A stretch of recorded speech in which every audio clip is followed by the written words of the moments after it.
practice, if you will, where I think we need, like I said, just come to the show tomorrow at 10:30. I promise I will deliver something much entertaining because I promise you, Atlanta Falcon fans, you know what needs to be done, and I think we all do. So we'll talk about it tomorrow. So, all right.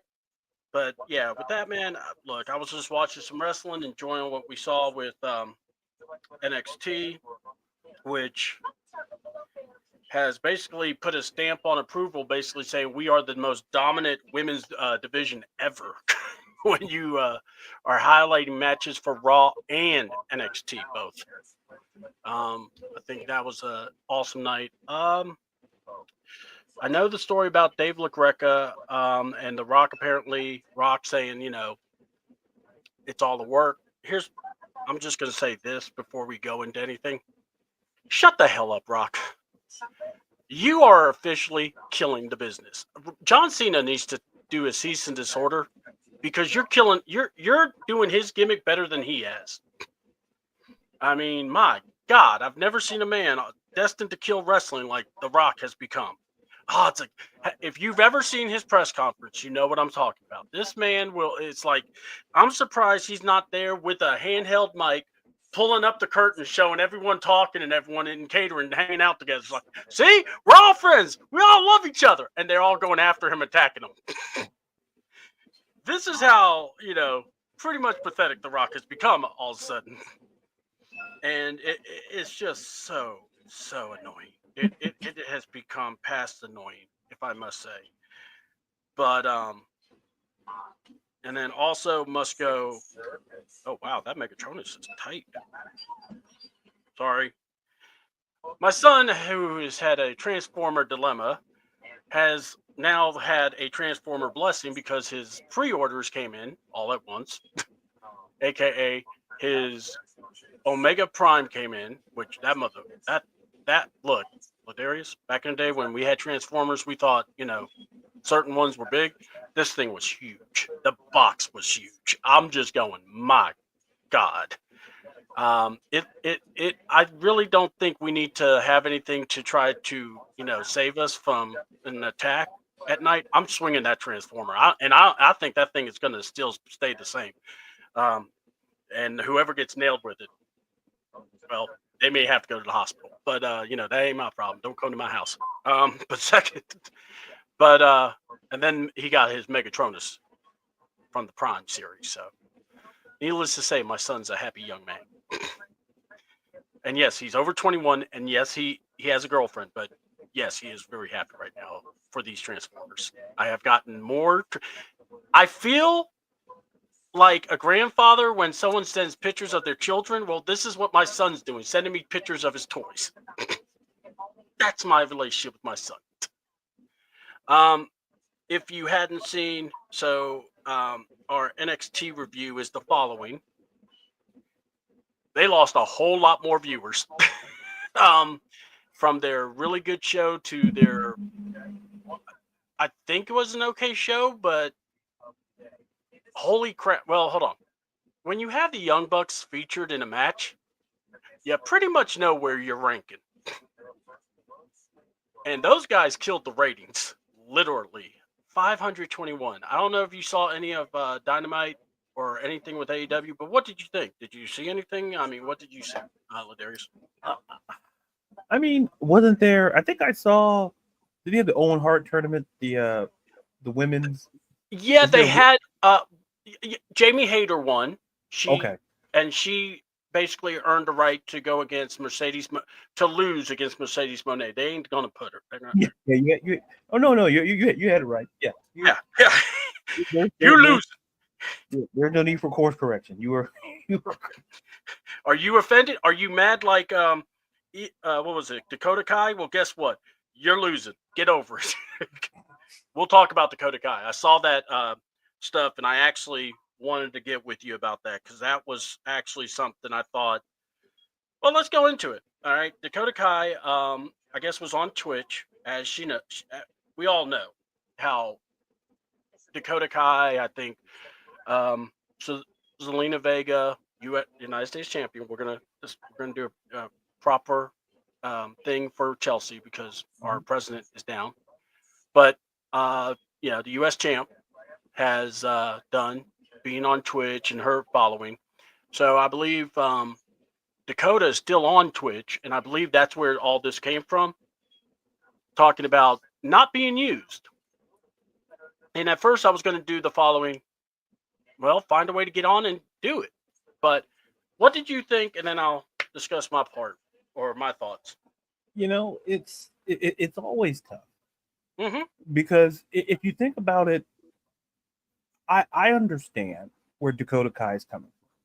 Because if you think about it, she competed she was in the women's intercontinental tournament.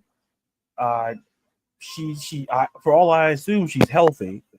Mm-hmm. So, and I have to kind of agree. And people can say, "Oh, well, like it goes to show you how stacked the women's division is." Yes. And for Dakota Kai to say that, like, people are going to be upset. Like, me personally, I'm not upset at what she said because I understand. Because when you look at the storylines going on, but we'll get into more specifically on the Raw side of things where she's on. It's tough. Even now the mid card picture's kind of taken up.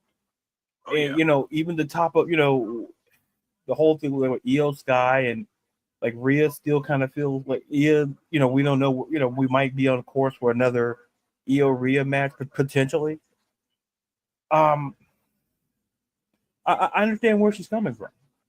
And what makes it, I don't want to say terrible or worse, is that there has to be a place for Dakota Kai.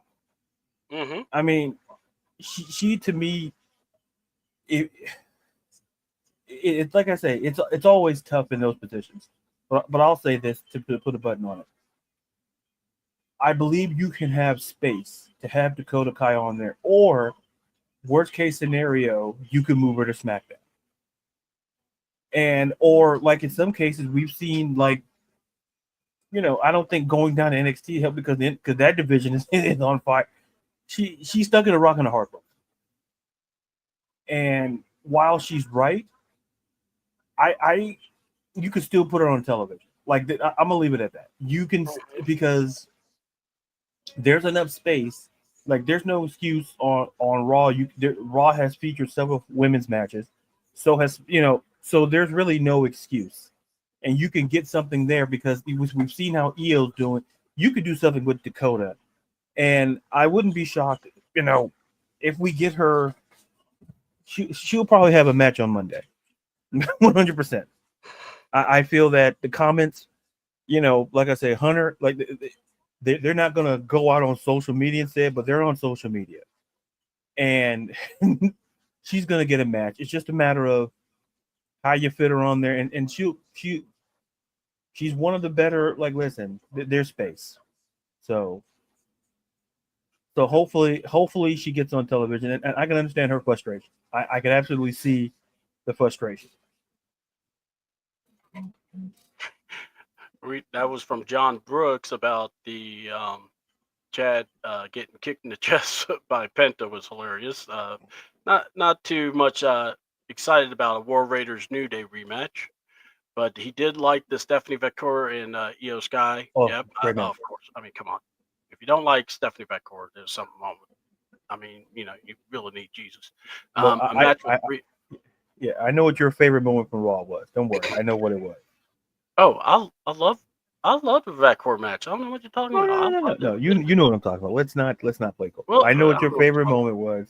Rhea and Roxanne. I mean, I love the Wow, review Jesus. of certain something. I just can't put Jesus. my finger on it. I just don't really think about Wow. it much. That So speech yeah, I mean, changed. sometimes you just have to go night to it. Tommy Dreamer said out the top 10. That's how. Hey, when they ask you, have we jumped the shark? No, we cleared a hammerhead. We cleared the great white. We cleared all the sharks. I jumped the entire ocean, dog. I mean, we barely cleared a narwhal, but that's not the point. We barely cleared the unicorn on the narwhal. I turned But- into Super Mario and I super jumped that mother. That was the top 10 all like just, oh my god. We'll talk about Raw. We're going to talk about Raw's factor. I think SmackDown probably had his best show, by the way. John Yeah. Brooks was, do I need to say it when the people speak? The people, yes, but I'm Yes. people too. John Listen, John knows. I'll share my thoughts when we get there. Yeah, yeah. I will too. Don't worry. Well, I have a word or five to say. Yeah. All right. But yeah, I wanted to talk. I mean, I thought with Dakota Kai, here's what I'm going to say. Normally, I would be like, find a way to get over yourself. All right. No one's going to do it for you. All right. But then I went back and thought about what Nick Khan said about we don't bench people, we don't forget people. Well, Nick, this is where I need you to do the following. Shut the hell up. Now, I've told Tony Khan this. I'm telling you now. So you and your cousin, brother, whatever picnic y'all go to, you can discuss this. But hold on. You shut up. Because you don't work in the department that Hunter works. So here's how I say. Dakota Kai, I think it's like this. You have Dakota Kai. You have Shayna Baszler. You have the nun that is Nun Starks or whatever she is, or no spark, no charisma, whatever. Tony something. I don't remember. She's not important. But anyway, she could wrestle. She's a body. But there's other people. You know, you have Maxine Dupree. You know, we haven't seen Natalia. There are women that you could bring in to wrestle. Yeah. Yeah. All right. And not only that, let me ask a question. Is Io Sky the women's champion? Yeah. So she's still friends with Dakota, right? Yeah. So why doesn't she just partner up with Io, get beat up, and there's your vehicle for Io to, get revenge for? I mean, it's something. Get on the screen. I think, and this is something I've tossed around when Raw was 3 hours. Mm-hmm. When it was on network television. Yeah. But now Netflix, you could do 3, but I think, like we talked about the show ad nauseum, we think Paul has found a nice little niche at like 2.5 hours. Like he's found a nice little comfort.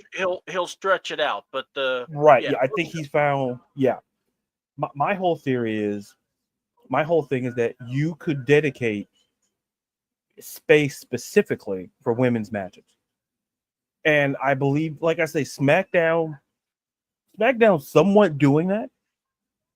I think you can dedicate it because the roster is there. I'd argue you can put more women on television than you do men. And for Dakota and like all the names you mentioned, but somehow when we watch NXT, they find a way to kind of get it done in 2, and that's what makes it look bad. And I think that's the a check mark in Dakota Kai's point is that she's seeing. Look at the main event of NXT. Look at like the matches. Sometimes there are more women's matches on NXT than men's matches. Sometimes 2-1 in some cases. Yeah. Sometimes. And you could do that on a show that has an extra hour.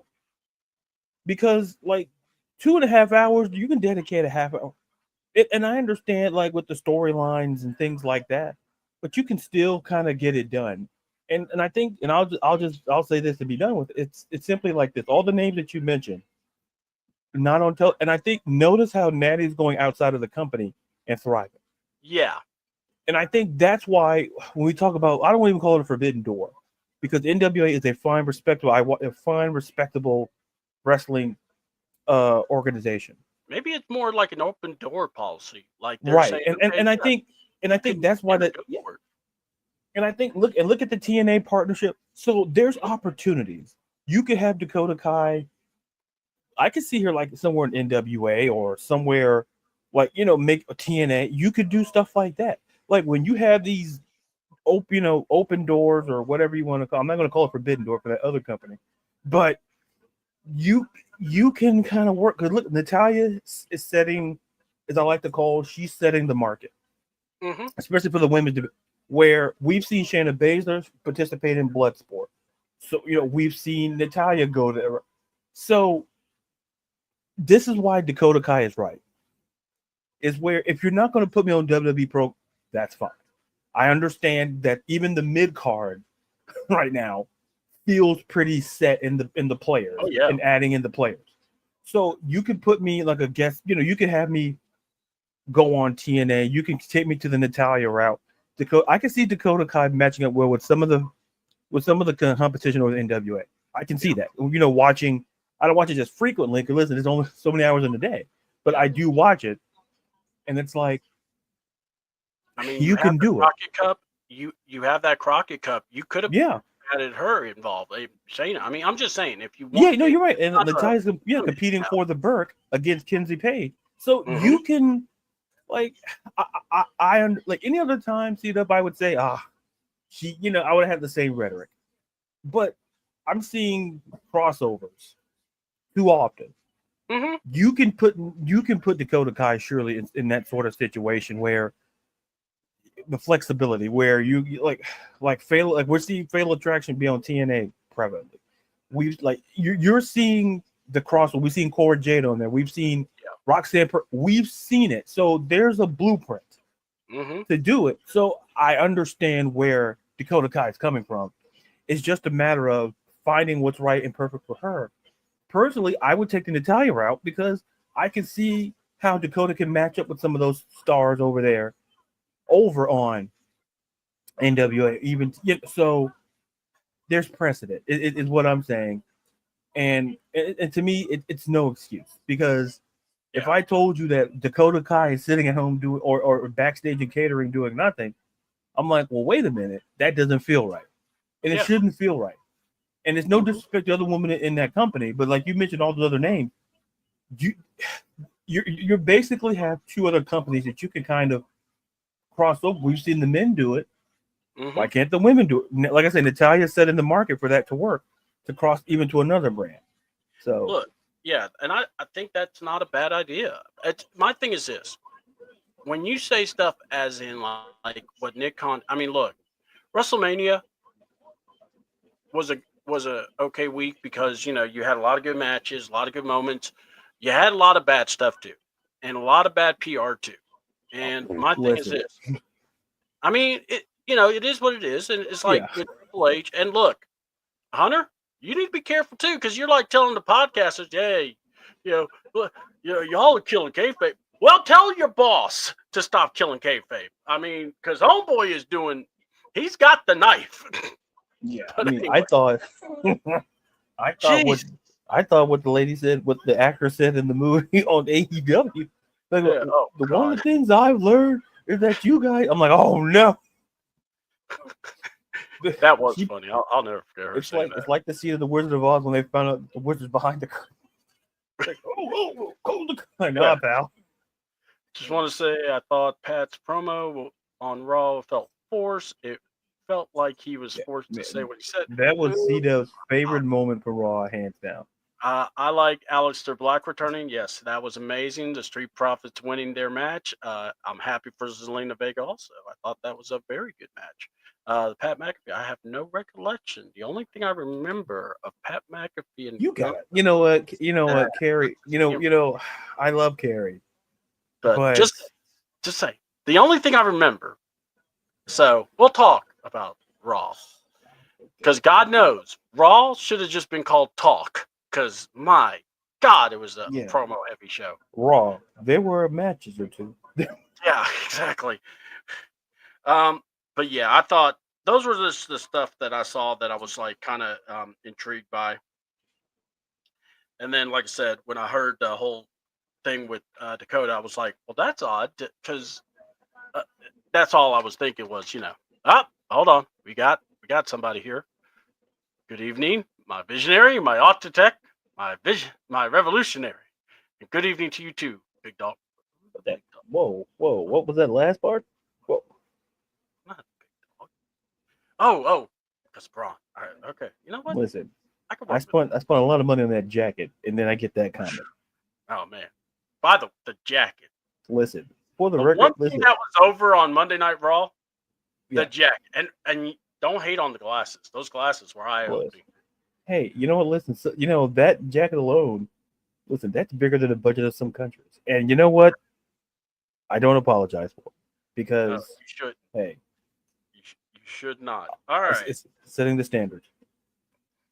So look, SmackDown started. Of course, we'll go over SmackDown. We'll go over. We'll even go through NXT because we got to talk about that wonderful face-to-face D'Angelo and Stacks moment. And I like the card. But did she turn heel? I really don't think she turned heel. Who? Let's see. Listen. All I gotta say about that, you kicked. I'm like, listen, NXT. Listen, that's a lot of heartbreak. I mean, Man, they broke you can't up. really hang in NXT, man. And expect Metaphor broke up. It's like fatal influence. It's like, man, like listen. All I gotta say, Ashanti. Listen, my guy. When you got Carmen Pepper, you need to just slow it down, man. It's like after that backstage, like it wasn't just that. I love how everyone was all happy to be together, and then it was Lash that said, "We need to get rid of each other." I think that's how the Beatles broke up. Yeah, exactly. John Lennon said, "I think we got to break up." Who told you that? I was uninfluenced at all. You see Yoko in the corner. I'll go grab him some snacks. No. I'm gonna make waffles anyway. Oh, yeah. Lord Jesus. So yeah, but man, like I said, man, that NXT, man, NXT is fun to watch. I'm telling you, if you ain't watching it, something wrong. What is up, Ron? April there. Yes, we got Ron and April in the house. What's up, guys? Former executive producer Ron. Yep. Hey, ever since we outed him, we haven't seen Eddie Thorpe, so maybe some things have happened now. So Good. Yeah, it's not Good. a Joe Henry thing. You say his name. Yeah. So listen, I probably felt like maybe should have said his name after what happened. Godly. Hold on. So maybe that's why. Anyway. So with that being said, Cena, Orton, 25 years. And I think they said it's I think someone said it was 10 years since they last fought. Yeah, But, that feels right. Because I had it at, it doesn't feel that way. Yeah, I had it like at 20. I had a little bit early. I thought it was like early like mid 2000. That feels about right. Yeah. By the way, big ups to WWE. They did something different this go around. They announced that it was going to be commercial free for the third hour. You do that, that's a lot better than the first hour. Yeah. Especially with that main event. My God, that main event. And of course, Craig's clapping. Or is holding something, maybe holding the peacock. But anyway. But yeah, man, the interaction with Randy Cena. Look, you don't have to really do much to sell it. It is crazy to see Randy as the face and Cena as the heel, but it is what it is. What do you think about it? What are you looking forward to it? How are you thinking? It feels weird in a way, but it feels right because in most of the other interactions, Orton's been the bad guy and Cena's been this. It feels different, and sometimes don't let the IWC fool you. Different can be good. Don't let them fool you because someone will say I think it was a good moment, and I think the fact that one of the greatest rivalries in WWE history. If you look at the history, you look at Cena beating Orton, and that kind of propelled, I'd argue, kind of both of them. Mm-hmm. I believe it was when they fought. It kind of propelled them. It's like we knew they were stars, but it's like, okay, those two, that's something there. And like I always say, chemistry is very hard to get, no matter what industry you're in, whether it's wrestling, whether it's sports, whether it's entertainment, whatever. Mm-hmm. It's hard to get that chemistry to work.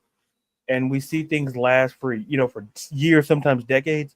These two are the example of the chemistry and just the fact that we see them in 2025. And I tell people, it's for. I feel it's kind of like for you and our generation when we say things like that, Yeah. because I feel like the generation behind me, I feel doesn't appreciate it. Like I think our generation, we appreciate it because it's like this is probably the last time. Yeah. This is, in fact, it is going to be the more than likely the last time we see those two compete in a ring, no less be in the same ring together. Like they may be in the ring maybe one more time before, maybe not. Yeah. But the fact that we're going to see these two standing on opposite sides of the ring competing for a championship again, because it feels like every time they've competed, it's been for a championship, and like it was good. It's very when you have Orton and Cena, two of the best to ever do it in the ring, and then Orton in the chase for 14, which Cena reminded him of. You have 14 and I have 17, and it's like, it's gonna be. I loved it. It was. It's like it took me back to took me back to high school, which I'm probably you probably feel how old I am, folks. Listen, I'm not as young as you think, but it takes me back to that time, and it was good times then and good times now. Oh, yeah. He's 27, folks. Dude.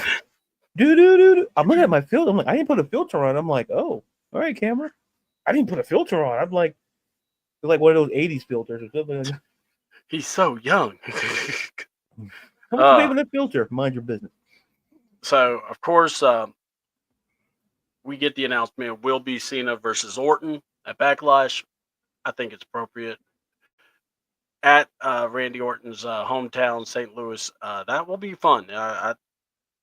There is a part of me that hopes the match ends like a certain Randy Orton Cena match that's been roaming around on Twitter. And if it happens, oh my God, I believe people will lose their ever-loving minds. Oh, if we get that, I think it should happen. I mean, listen, me personally, I think it should happen. If that happens, I swear, I'm just gonna make me some popcorn and just watch the. It's like the line. I can't remember what movie was like. What do you do? Watch the whole world. It's like, yeah. I was like, that's what I'm gonna do. I'm gonna watch the IWC. You're gonna have popcorn in X. And it's like, what are y'all doing? We're just watching. What are you guys upset about? Like, what's wrong? They had thing in 2000. And come on, guys. Like, you guys didn't get the script.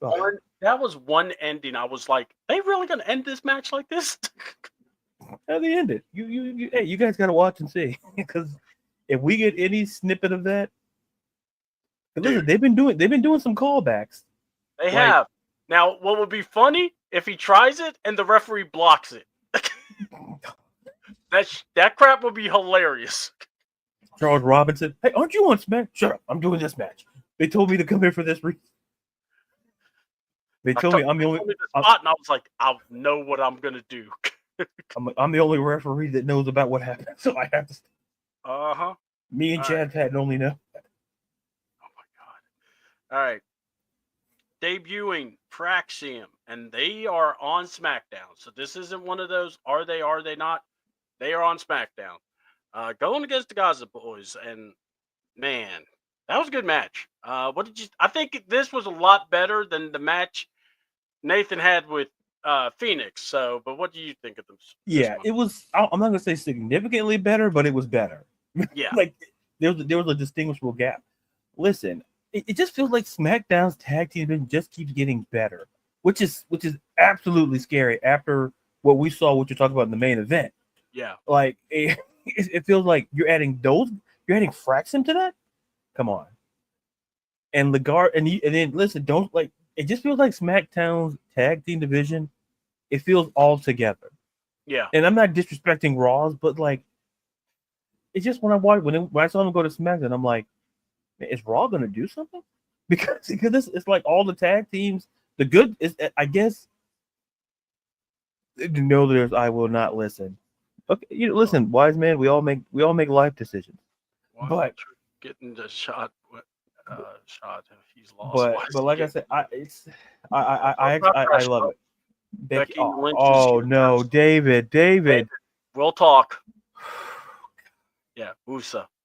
Randy, what? Oh my goodness! Dude, come on, this is a fun Randy Orton. Okay, I can't argue this comment. I mean, this kind of. I mean, I thought when he was a heel, he was kind of fun. So like, yeah. Becky Lynch pulled a Vince McMahon. It was me. Oh, we're going to talk about that because I'm aggravated for other reasons. No, Ladarius, I will not listen. Oh. Listen, just I'll put it this way. Listen, I know you guys. It's probably SAT season out there. Listen, it feels like I'm going to have to defend Becky Lynch the same way, you know, in the reciprocal way that how CDouble feels about Pat McAfee. I feel the opposite about Becky Lynch. And listen, not all SAT questions are perfect. All right. Listen, listen, as someone who's tutored SAT, I see it, I'm like, holy, I don't remember some of the questions. By the way, the person passed, so I'm not a dummy, all right? But I'm just saying. Hey, I would like to see the SAT at a Chase U class. See how that goes. First of all, where did they get the money? Wait. I know there are so many things that don't add up, does it? You know what, Craig? That's Craig. Now you put that in print, Craig. That's liable. That's liable, Craig. Take that thing out of here. I don't want that. Get that out of here. But the sad part of it is, listen, he somewhat has a point. Is that I'm like, am I the only one defending Charlotte Flair on this?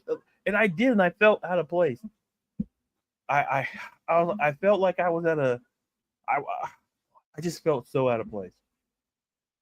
I felt like it's like me running a marathon. I felt out of place. Like I shouldn't be in this race. Like I had no business. I don't know how to say this name, but WWE Rhea Ripley Women's Championship wins. Oh, okay, from Io Sky. I'm not sure yet. We're gonna. I think there's another idea they're going. Becky, oh, Jesus. Yeah. I'm gonna have a conversation with Craig. I can't. Oh, but wait, I want to mention something when we get to NXT because Craig messaged me and asked me a very interesting question. And when we get to NXT, I will ask it. All right. So unlike you, Craig, Craig, listen, I did defend Charlotte Flair. Jesus Christ. Well, I can't wait till it's May and we all forget this happened. All right, let's move on. Well, my thought real quick on Fraxium is simple. Man, what an addition. Yeah. And big ups to the Gazas. They made them look good. And yeah, SmackDown's tag team division is a lot better than what Raw has. Yeah, that's all I can say with that. I don't know what the answer is. They may need to move a team or two, but something. But yeah, and not only that, we'll talk more about that later. But anyway, like I said, I thought the tag team match was amazing, and Fraxium, they're going to be really good on SmackDown. I like their fit there. Tiffany Time came out, did her thing, and then had a nice little interruption by Miss Jade Cargill.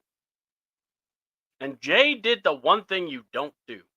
You don't forget your freaking opponent. Homegirl dismissed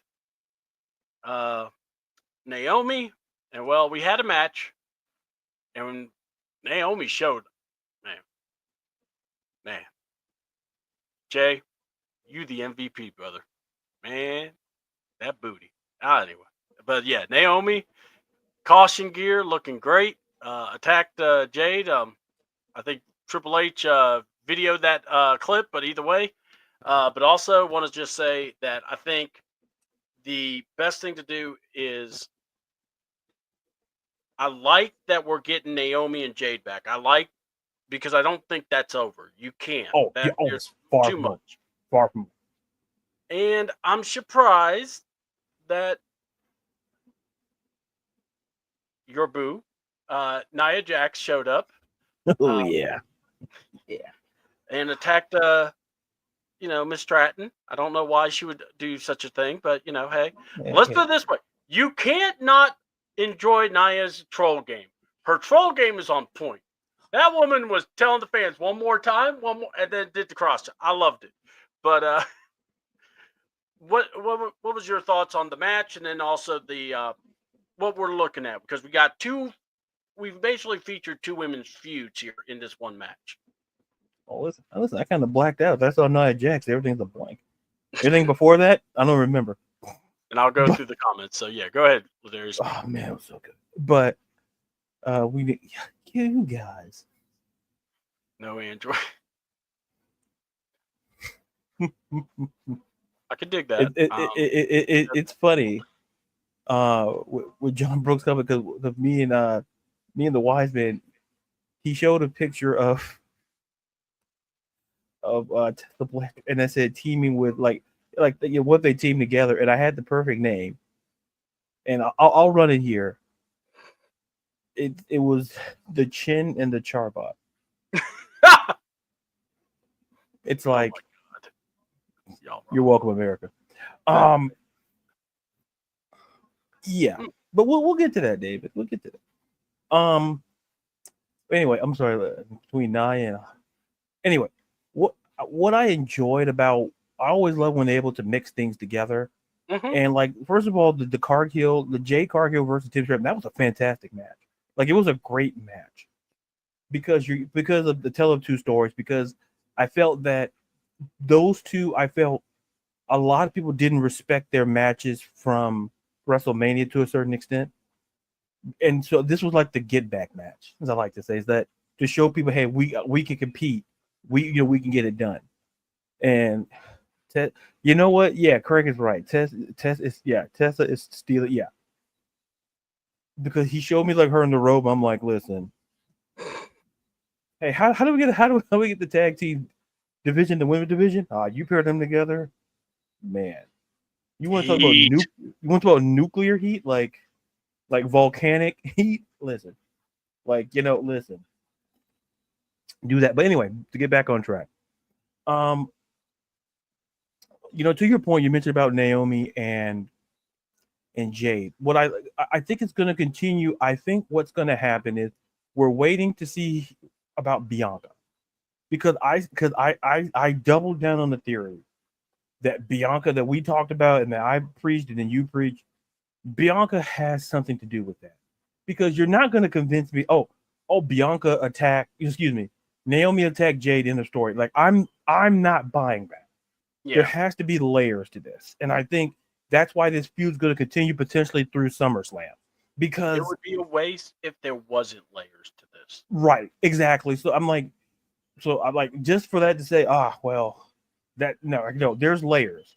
And then as for Stratton and Nia, listen, I'm not going to speak ill of Nia, because listen, I like to value life. All right, listen, life is good. Bonaditi. I don't know what I said in Italian. I may have offended somebody. I don't even know it, but I took French, so that's my bad. But it's interesting bringing back Nia, because whether people want to believe it or not, Nia's been good the second time around, and I think people don't want to admit that. And this is the thing I've always talked about certain wrestlers, where like you don't like them, but you got to admit, like, oh, like they're doing great. And I think Nia is one of those ones that, significant improvement. And like I said, it's just hard to find competitors for Nia, given like this, like the way her wrestling style. It's very hard from a compatibility standpoint. So, and if they're running that back, even for Backlash, because I think we might be on course for Stratton and Nia for Backlash. I don't think they haven't announced it, but I'm leaning, leaning toward that direction. I'm wondering if they're going to do that like the Friday before, or maybe it really, because like I said, we learned with Paul is that he, like these certain PLEs, he likes to keep it at 5 max.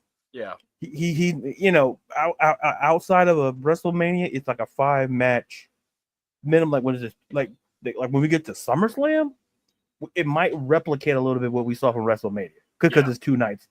But to kind of put a button on this, I'm very curious to see now with Nia and Tiffany where that goes. And what's even more intriguing is where Naomi and Jade goes, and when do we get the inclusion of the reinsertion of Bianca Belair into the storyline? Because we talked about this, I go all the way back to when it was Bianca and Jade, when they were a team, and with Liv and Raquel. Yeah. And Liv said something to the effect of, like basically watching, watching the back. Mm-hmm. And I stand by that and go, it's like people are like, well, why is Liv kind of low key a part of it? That's kind of why. Yeah. Because we could argue Liv could be the one that said, I warned both of them to an extent. It's just a matter of who was going to go on who was going to turn on who first. Bianca's like, maybe I'll take her out before she takes me out, because Jason. Yeah. So like I said, it's just so many layers to that Naomi Jade thing. So that's what I'm kind of looking forward to. I like Bianca's promo. Yes. And that, I think her promo kind of leaned more into that. Mm-hmm. Look, break your fingers in your hands. You don't know how long it will be. It shouldn't be long, especially with wrestlers. But the thing is this.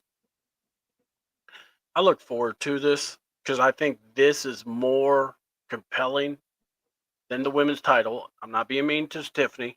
You go No, from you're train right. wreck You're right. to now going with Nia. I think Nia, it's more of you're going to finish something off, but yet you got to come up with something to kind of spruce it up some. Right. And now let's see. Hold on. So WWE Matthews, Finn. No, I don't see Rhea and Bianca on the same team. Now, before the Meta Girls, I think someone asked about them here. Yeah. Oh, yeah. Yeah. So I have a question. NXT Meta Girls starting to grow on me, and I like the Meta. Why break them up?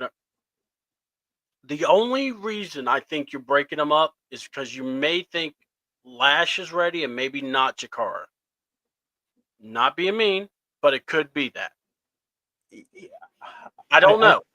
Me personally, I bring them both up because I think that there's a value for them both. Yeah, I think that's a great question, and I apologize, I didn't mean to cut you off there. And we'll go back to this one too. But you raised a point where I think calling them both up makes sense, but it was a matter of like, okay, we call them up. What are the plans? And I think that may be another reason, because I think I'll put it like this: especially when they do tag teams in general, I always use the boy band theory. Yeah, like one of these days I'll get it copyrighted and all of that. But if you look how teams and groups are built, one person is constructed to be the star. Yeah. Whether it's NSYNC, whether it's the Backstreet Boys, like the only real outside exception is One Direction. Low key, all of it became stars. Yeah. When I think it was just supposed to be probably just Harry. It wasn't supposed to be everybody. Yeah. It was just supposed to be just like, hey, why did all these y'all get record deals? Right. Like, wait a minute, that's not how this works. Like one guy becomes, and then like I think also another like look how the Spice Girls are made. All of them low key became stars on their own. But there's what are you talking about? But it goes back to the women. I put it like this: the Iconics. When they broke up, the idea was that I think it was supposed to be Cassie was supposed to be the star. Yeah, Peyton Royce was set to be the star, and Billie Kay was supposed to be. They didn't know. And if you saw how they did the Rockers, like Shawn Michaels, obviously the star, because we saw him super kick the bejesus out of Marty Jannetty into some glass. The point is, I think WWE sees Lash Legend as something they can do something with, and there's no disrespect to Jakara Jackson. I think that they want to see what can we do with Lash. And there's no saying that they can't come back together in, say, 6 months. Well, that's what I was going to say. Yeah, I mean, it's like no one said like the metaphor is not done, but if you think about it, like Ora Mensa's doing. Like I finally got caught up on Evolve. I've been watching him. He's been doing great down there. And Noam Dar's coming back, and then everybody's kind of doing their own thing, and it's okay for groups to break up. You can always come back. Like I said, listen, I used the Spice Girls. Oh, they'll never be back on stage. A couple of bucks change a lot of minds. So they can use. So it's not like they can't come back together, and that's kind of how I kind of feel with the Meta Girls. Is that I think Lash, they want to see what they can do from Lash from a singles perspective, and I think there's no disrespect to Jakara because Jakara can handle herself. I just feel that that's kind of the reason why they did it. And kind of to your point, like they could have called them up as a team, but I think they want to see. I think they learned their history. Like I think the Iconics changed the way how they handle women teams, how they handle women's tag teams. Because notice how now they paired up single stars and like who aren't doing anything, like i.e. Liv and Raquel. Oh, they're in Judgment Day. Okay, they could be a team. It's like, but each have their own bring something to the table sort of situation. So, like I said, it's unfortunate. Like I said, Jakara's going to be fine. Like I wouldn't like if Jakar shows up on Evolve, I would love that because there's a lot of great talent there at Evolve. Yeah, like that Callie Armstrong. Carrie? Oh, hi, Carrie. How are you? Know, we got to get Carrie on the show at some point. Yeah, I mean, I mean, Carrie. At some point, if you want to come on, I guess I don't know if I have executive producer. No, stop. No. Why is it when I say that? No, she's the awesome person that gave us this wonderful picture. I mean, wow. I'm just saying, she's contributed. You know, they thought I was. Yeah. So, well, here's what I want to say about the Meta Girls. They may be not broke up, but set apart right now. Yeah. But that doesn't mean you could bring them back together, especially if something unfolds. We've seen it happen. It's like, yeah. I think it would be good for them, for both of them, actually. But also, I'm trying to find it. So Craig brought up the leak set from the WrestleMania roast was pretty good. Naya, look, all I gotta say, you go to a roast, don't you dare leave saying your feelings are hurt. You should know better. That's all. I have So that's I think also about the Meta Girls. I think let's not lose our minds, and also it gives some time because you separate them, let them do their things, and then when they get called up, hey, all of a sudden they're back together. It could work like that. I want to see how it comes together. Julia and Roxanne being called, man. Look, Roxanne, I'm already calling them Raw Stars. How you gonna do it for me I know. Thank you, Carrie. I was just singing the song Roxanne. You know, actually, there's two songs with Roxanne in. I'm sorry. I was talking out loud. No, sorry. If blood is thicker than water, I guess gold is thicker than blood. Is what Jacob Fatu decided to tell us. Ended up becoming a nice little wonderful promo battle between LA Knight sleeping on Drew McIntyre. And then we ended up getting a match later on tonight, so we can actually talk about it now. What were your thoughts about the match? And I mean, we really don't have any clue who's going to win yet because it was ended in a double disqualification. But what do you think? So let's clear that up. We don't know. Yeah, listen, it said double DQ. Yeah, how's that possible? Oh, it's possible. Yeah, it's possible. Hey, it's called remember the ending of Cena and Orton? Yeah, that was possible too. So how's that possible? Oh, it's possible. Mm-hmm. If you don't know, now you do. Google, kid. But or don't. But that's WrestleMania ending ever, or not WrestleMania. Google ending to no. So my whole thing is like what I liked about with Drew said he wanted to fight the baddest guy in WWE. Like, here's the thing. They're putting Jacob Fatu and they're pushing him to the absolute moon. And to have someone like Drew McIntyre and then the whole kind of back and forth between LA Knight and Drew about their title reigns, I'm like, listen, like you like both were cooking one another. I'm like, yeah. I'm like, no, listen, we're not gonna bring up LA Knight and Shinsuke and that. We're not gonna bring that up. We're not gonna bring that up. Yeah. A lot of us would like not to bring that up. Well, Men in Black that, like we're not gonna. But it was enjoyable. And listen, you can go listen if we get Jacob, and I think we might get Jacob and LA Knight at Backlash, and maybe get a longer program with Jacob and Drew. I could be, I'm just. All I gotta say is this: if not now, when that solo turn hits, it's gonna be good. Oh yeah, and I think that's gonna happen potentially I think see, I thought about that because I said, well, they could pull that off either before SummerSlam or they could pull that off post SummerSlam.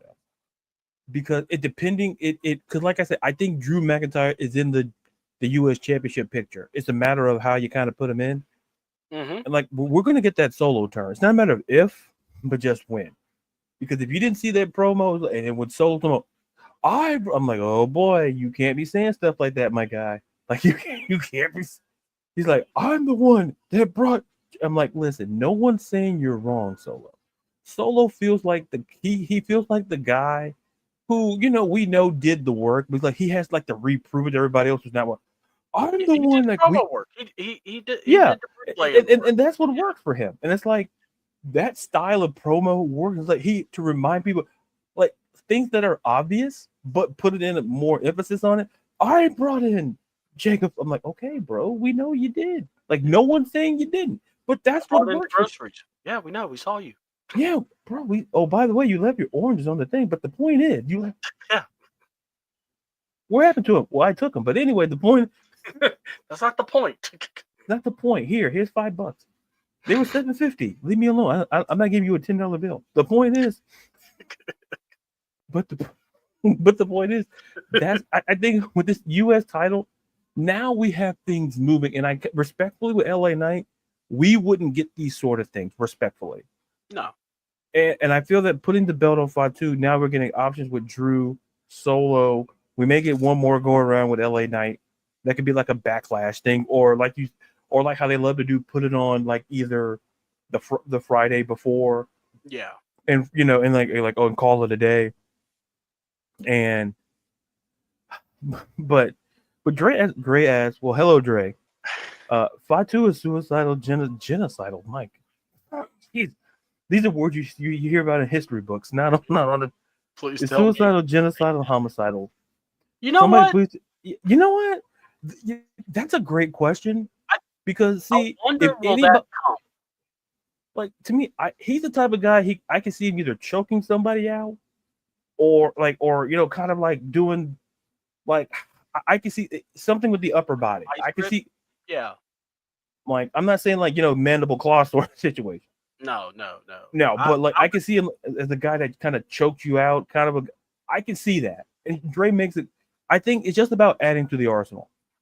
And yeah, I said, yeah, he just won the belt. Let's just see what he does. Jacob Fatu could come up with something.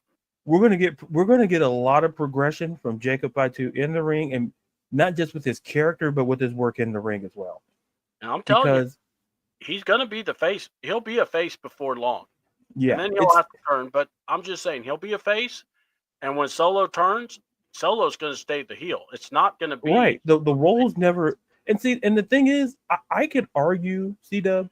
To me, I consider Jacob Fatu the face well before he had this whole thing. Like I can go back, like maybe when like the whole Braun Strowman thing.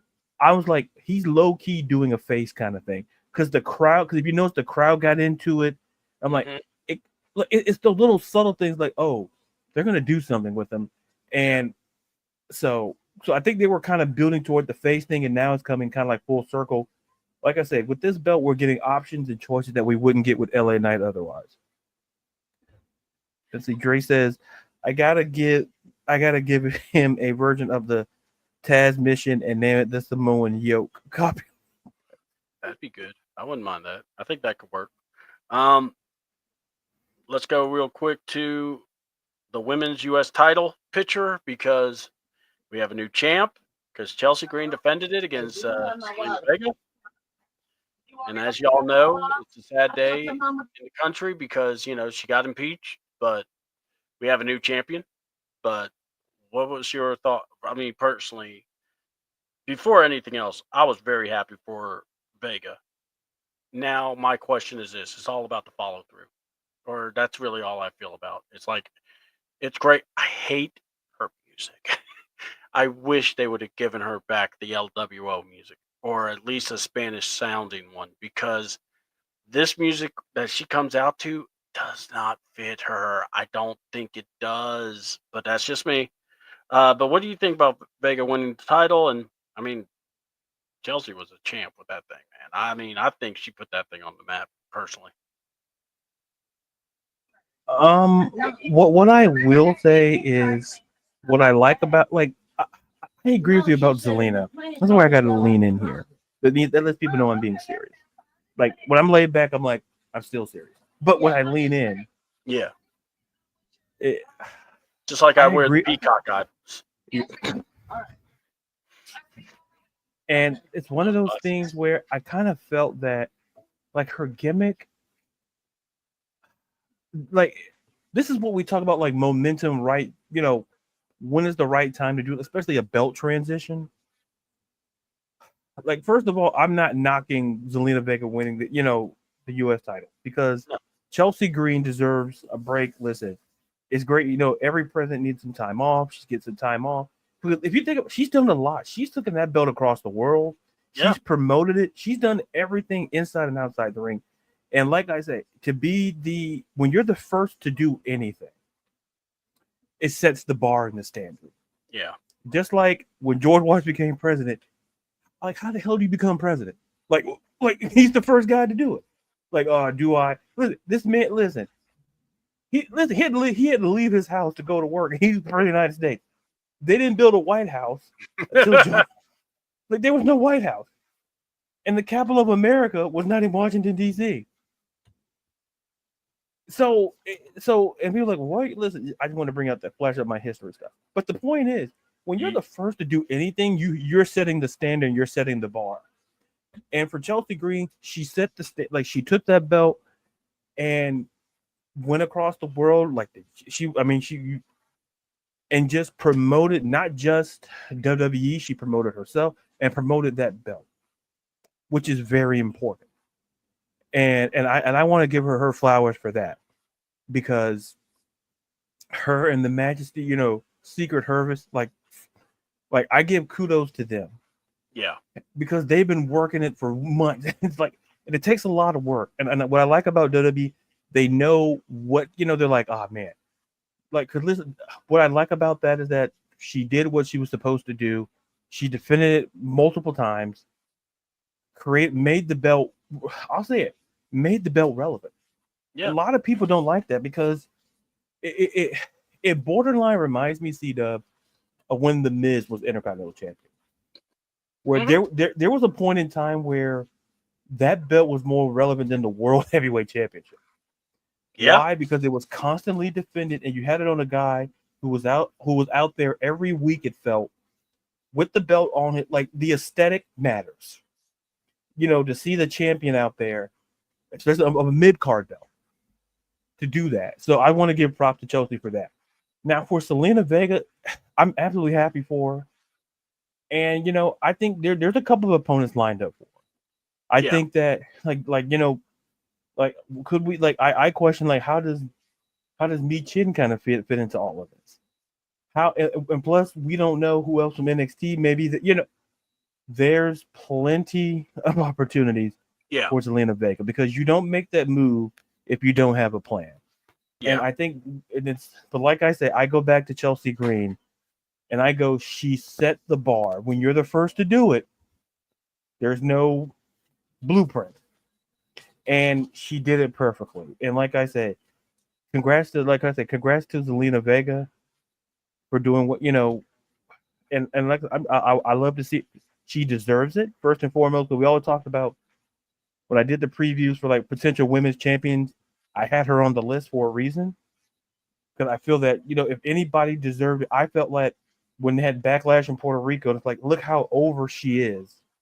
It's like for her to come out to it felt like she put put in the work in. So let's see how she puts the work in as champion. I know she's going to do great. Yeah. I want to say congratulations to Vega. I think she did an amazing job winning, but great job to Chelsea because I thought Chelsea solidified that belt. People don't like it. Some people don't like comedy and wrestling. Look, get over yourselves. That's all I gotta say. I mean, really, if you don't like it, then change the channel. Do something else. Yeah. Go touch grass. I don't care. Like, right? you guys know the remote exists for a reason. Yeah. Like, I mean, you could fast forward it. Go to my stuff, watch it, and then fast forward. If you don't like it, trust me, if Pat McAfee talks, I fast forward if I can, or I mute, whatever. You don't have to be a angry person and take it out on individuals like us. All right. Ironically enough, the next thing we saw was Miz in a white suit. Now, first of all, he hooked up Carmelo with a giant Andre the Giant necklace. Look, I'm sick and tired of seeing jewelry on men, especially big ass necklaces. no, It's I, just was- I, don't was- look I was right, going to get a guys. big Wrestle Take one. All right, I'll cancel it then. All right. Well, hold on. Depends, because if you get whoa, time out. Let me say it. If you get it, then I must say you are a revolutionary. You are a revolutionary. And see, right there, I would look and go, that is Ladarius freaking Brown. He can do that. You are just, see, that's how I am okay with what if you did that. But it just looked weird. It looked heavy. It's almost Yeah. like I wanted to go, dude, did you hit somebody with that thing? Are you okay, mister? I mean, you could throw your back out with that thing. So Miz is wearing all white of all things. And he's complaining about why he didn't get his WrestleMania moment. Oh, boy. Until a familiar sound came out. And my God. Oh, I love having. You did not F this up, WWE. Now, look. Keep Def Rebel away from this man's music. I mean it. I want guards. I want everyone protecting this thing as it's sacred, because it is. Def Rebel said, too late, pal. You saw the candles. You saw him come out. That was Aleister Black coming out, folks. And my God, people were saying, welcome back. And then, of course, he hits Miz with the black mask. God, that black mask is so sick. Did that look familiar to you? Oh, yes, it did. I almost wondered if Cody was in the back going, Wait a minute. Why is Mrs. Suit cream? I wore a what? Let it go. do it again. Do it again. What? Put this suit on. Joe Tessitore goes, whoa, time out. You're supposed to wear this suit, pal. It's a Test collection. Damn, Tess, do you have suits right by the commentary table? No, listen. Yeah. When Tess took off that jacket after the whole McAfee thing, I'm like, he didn't have to take off the jacket, bro. It's like he was back in catering, enjoying. He was like, he looked like he was in the kitchen making some pasta. Right, the man was in there probably cooking. Yeah. And they said, hey, we need you out here. All right. He's like this. Yeah. I'll be right there. Oh, gotta get my jacket. Gotta look professional. He goes out. The prima and all of that, okay. He rolled his sleeves up going, I wish a mother would. I'll take them all out. I got some Alfredo going, and y'all got me here doing this. He wanted to become Burton's daddy, ready to fight Giannis. Bring him out. I'll take him. I'll bite his ankles. Man, first of all, listen, if you're a grown man, listen, let's stay away from fighting multiple time MVPs, and let's of course. Not only did you try to fight this man who could kill you looked at you and said, I'm no snitch, but you do that, you could get hurt. And I'm going, this mother, I'm sorry, Giannis could hurt some people. Right. It's like they call him the Greek Freak for a reason. That's not just a name in a randomizer. That man can hurt you. Not anytime he's on the basketball court, he's probably the more taller and dominant player on the court. And then listen, Tyrese, listen, come get your daddy, man. Get your daddy. Listen, my daddy do something like that. I'm like, man, if you don't get over here, my daddy did that. You hear the follow. What the fuck were you thinking? I'm like, you got me. You have to pay the bill if he can't take that man. Man, I had to get these seats. I bought these nachos, and they didn't. Man, and and they had a Dr. Pepper. I got to drink Coke. You better get over here. You better get over here. I was not told this was a Coke product situation. You better get over here. That was not on the ticket. Not on the ticket. I'm going to watch this game. I'm going to watch Giannis drop 40. But just know for the record, listen, now you want to confront the man? You better get over here. Yeah, we're going to talk. We're going to highlight that tomorrow because that cracked me up when I saw that. If but by the way, let's give some respect. Not only did Halliburton and Giannis handle it with class, even the dad even apologized. I was impressed because Listen, the dad didn't want to end up in a body bag. Yeah, I would too. Listen. Hold on. It was one of those you realize after the fact. Dude, I didn't know he was like that tall. Holy crap, 7 foot tall's tall. That's country tall. What are you talking about? That's tall. Oh man, we're done here. We are so late. Why are you walking away? I'm just walking away.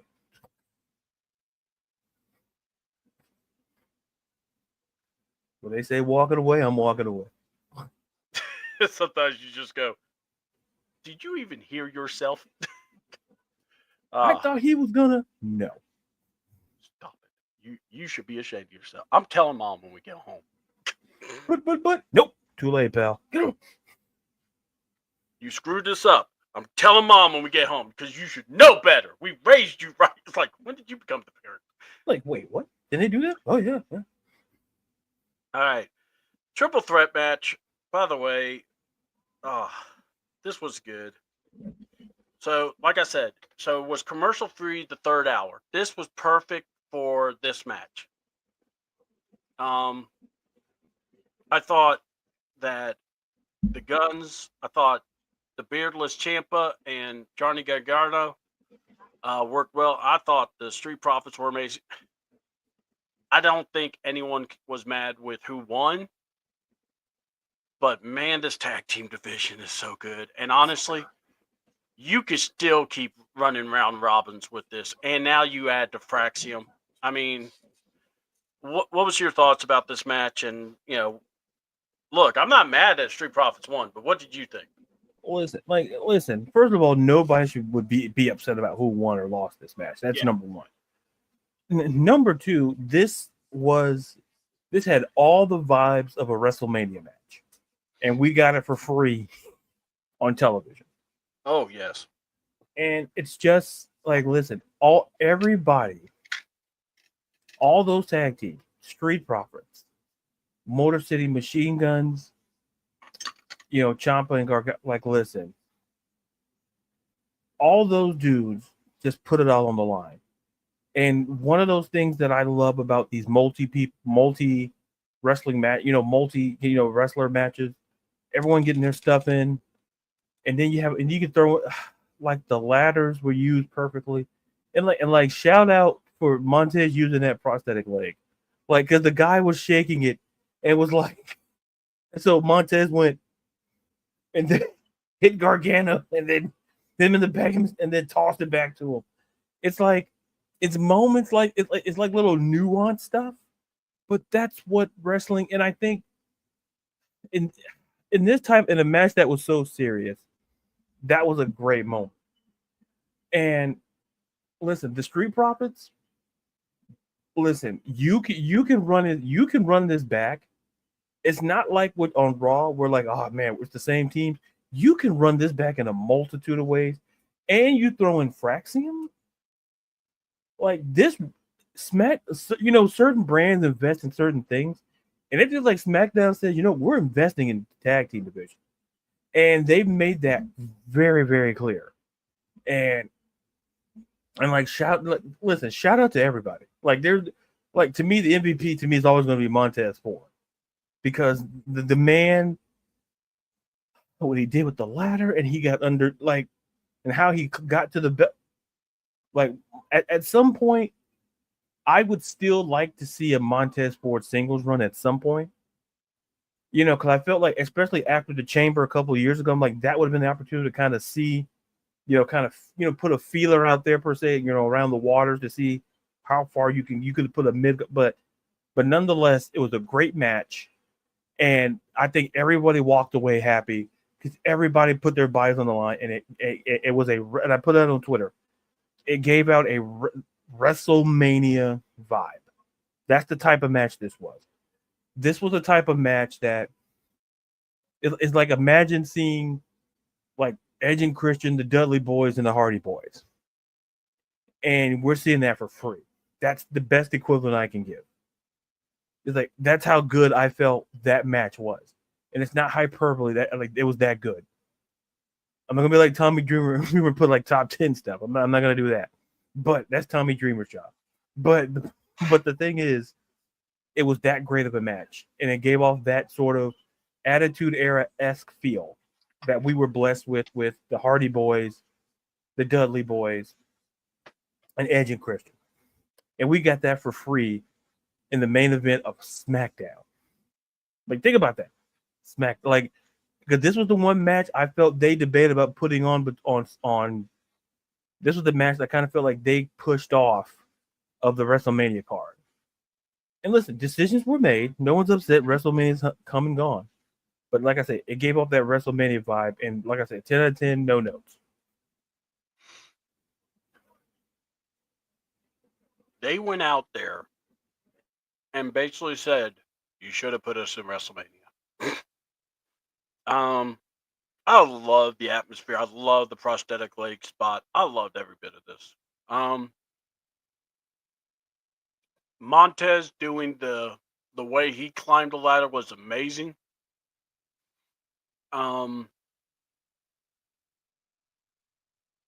If you ever do decide to push him as a single star, do it. Don't guess it. Don't guess anymore. This man's got it. He's got it with the crowd. I would hate to see it happen because of his partner, but dude, he's so freaking amazing. It's just one of those things. I hate their music. This is another Def Rebel thing. The first Prophet music, man, it was banging. You just was clicking. You were grooving to it. You don't have that with this, and it really hurts them. And look, I'm sorry. Entrance music plays a big role in wrestling. It makes you realize who you're facing. It sets the tone. And if something clicks and hits, don't mess with it. People love Sheamus's music, but then they had to mess with it. To the point that Sheamus, I think, may be in trouble because of it, but was like, hey, rescue me from it. I mean, bring back my whole thing. But I mean, it means something. And I'm just going to say this, man, if we do ever get a Montez Ford singles run, watch out. I dare say this man, and I'm not speaking hyperbole, I'm going to be real blunt about this. This man is the future of wrestling. He's right there. He's a top guy. You know what you did for Jey Uso? You could do the same for Montez. And you won't look bad. You will not look bad for it. That's my opinion. You don't have to agree with me. You can, say I'm an idiot. That's fine. I really do believe, especially now that you have Jey Uso doing this, you can literally do the same for Ford. And I think Ford would do so. Man, him and Bianca together, by the way, when they go to these outings, they do, and the way they just look so good together. They really do. I know I say a lot about Rhea and Buddy, but no, if you get on Instagram and watch, they look freaking phenomenal. And give me Ford versus Fatu. That would be amazing. Hook it to my veins, I'm telling you. So when John Cena decides to destroy wrestling, I think that's some ways to go about, properly fixing it. Wow, we just went over SmackDown. Cool. All right, let me go back. Yeah, you were spot on there, my man. Listen, I'm gonna say it. Like, listen, I'm gonna tell you. Like, listen. Oh no, we don't have a script here. So, nope. We have a script. I never showed up for rehearsal. Joke's on you. We have rehearsal. What? What is that? I What just is walked Saturday in and it said, "Yeah, Ladarius should be here." Wait, what? What is this? What is this, Saturday Night Live? What rehearsals? Look at it. Who do you think we are? Professionals? Wait, we are? No. Listen, Montez and listen, I'm gonna say it. The power couple, you can put them right there with Seth and Becky. Yeah. I'm telling you, not only do they look great together, and if you watch, like, they're a great team. We just they're a fun couple to watch. I just want to just throw my 2.5 cents there. Like, we talk about WWE power couples. Listen, Seth and Becky, Montez and Bianca. So Can't go wrong, I think. I mean, look, Seth Rollins is already the peacock, so look. All right, let's get into Raw, because see, here's this show was so wordy, more promos than matches. I literally think they may have been 2 or 3 matches, if that. So we'll go over them, but we'll definitely go over the promos. Now, the Seth Rollins promo in the beginning, I want to hold off till the main event because it all connected. And by the way, this show needs to be sponsored by Seth Rollins Gear Maker or Design. Dude, that jacket and the glasses. I can't get over the glasses because it took me a couple of times when I was looking at them go, the heck? Those glasses are balling. Oh my God. When you are, if someone says you need to commit to your gimmick and someone says, well, how committed should I be? They show you a picture of Seth Rollins. Good luck. You need to dive that deep, pal. And go to every store you could find to find some of that stuff, man. That jacket, look at this. Ladarius, I think you even agreed too. That jacket was on point. I think jacket, robe, whatever you want to call it, but that thing was, man, the peacocks all over. I was like, my God. All right. First match of the night was Rhea Ripley versus Roxanne Perez. And it was a good match. I was very, I really enjoyed, like, I remember Rhea versus Roxanne in the Pick Your Poison match.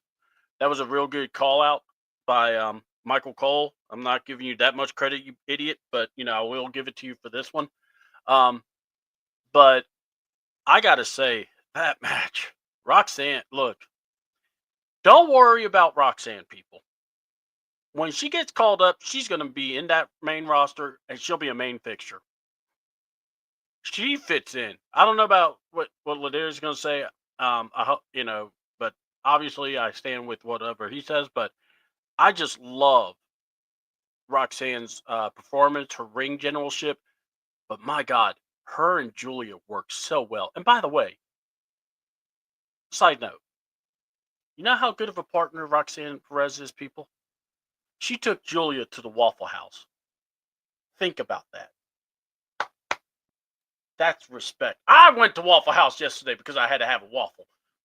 That shows you, man. I love Waffle House. But anyway, go ahead, Ladarius. That's friends are for. I bet you they played on the jukebox. Who played this song? Oh, I requested it, yes. Oh, that gentleman paid for your meal. Give me some loaded hash browns, please. Oh, yeah, man. You double the hash browns, and then you chunk them, cover them, you scatter. Oh, man, so good. So good. Can we triple them? Here's $10. You better triple those taters. You can. You pay for it. We're running out of taters. I'll be right back. Where you going? I'm going to Publix. I'll be right back. I'm picking up some taters. Yeah, Walmart. Yeah. This guy bought a lot of taters. Yeah, you're welcome. But it's, first of all, like the match was great. Yeah. Here's the thing. If they build Roxanne the way that they build her, she's the prodigy for a reason. And listen, I don't believe this. There's a good chance, and I know I'm speaking way into the future. Mm-hmm. I'm not Nostradamus or anybody. Without question, she could be on the WrestleMania card next year. I think So she's be in the main that. event.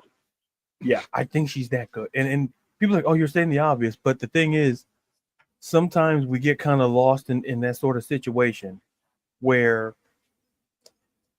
it's like she proved it. She proved how great she was. She's always proved how great she was. And that match was just absolutely. He's no longer. It was nice knowing you, Dre. All right, so go ahead. I feel like, and I'm done. No, well, no, to put a button on it. Like, listen, to be in the ring with someone like Rhea Ripley's caliber, like, let's be super clear. Like, I love these type of matches, and listen, we're going to talk about another similar situation later, where it's like you get this NXT, like the potential, like, and startup, and then you're facing a seasoned veteran, and I love those type of matches, and so this was a pretty good match. And listen, we're going to see plenty more. Her and Julia, it's going to be great. And so because they're officially on the roster, so yeah, so people look, if they are, it's like this. I don't know what the end game is with this. I'm along for the ride for this. Yeah, because you are involving more women, and not just that. We're finally seeing some women that can actually go toe to toe with Rhea, and that's the key. Have that on Raw for a while. Yeah, so it gives me a lot to write about, a lot to talk, and I have no problem writing it. And NXT's still stacked. Yeah, it's like They're this. Stacked. It's like a AAA team, and you're like, oh man, we're still pretty good. Like, we call it the best hitter in the lineup. Now we got a couple of more ringers.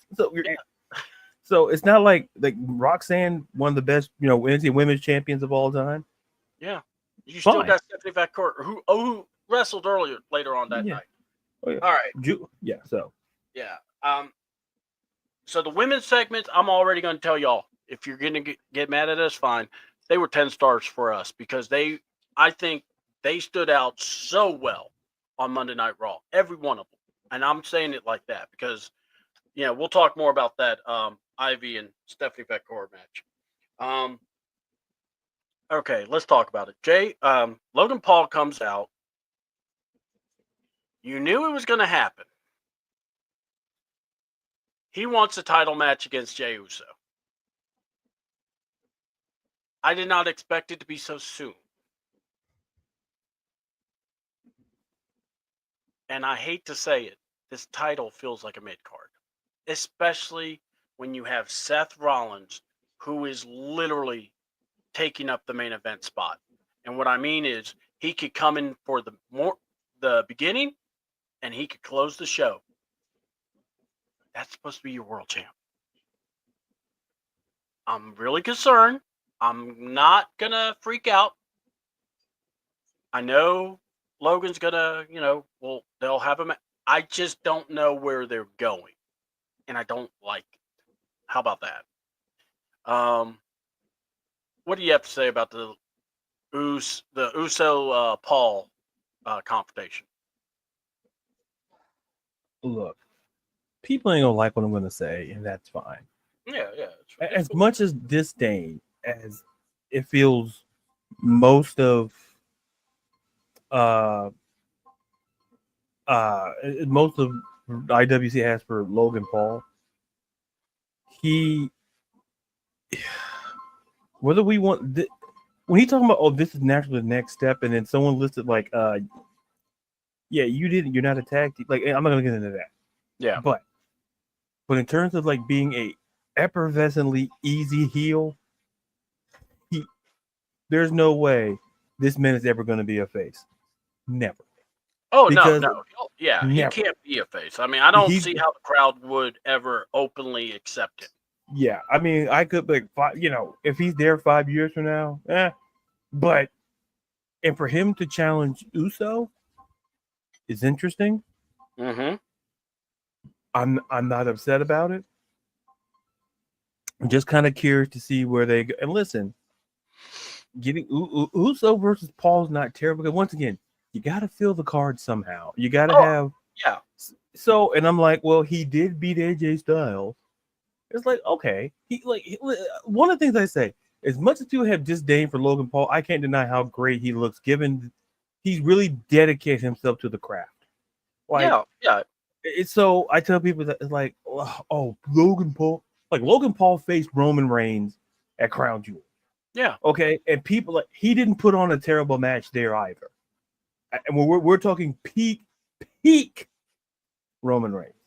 Yeah. Like you couldn't touch Roman Reigns, and he somehow hung.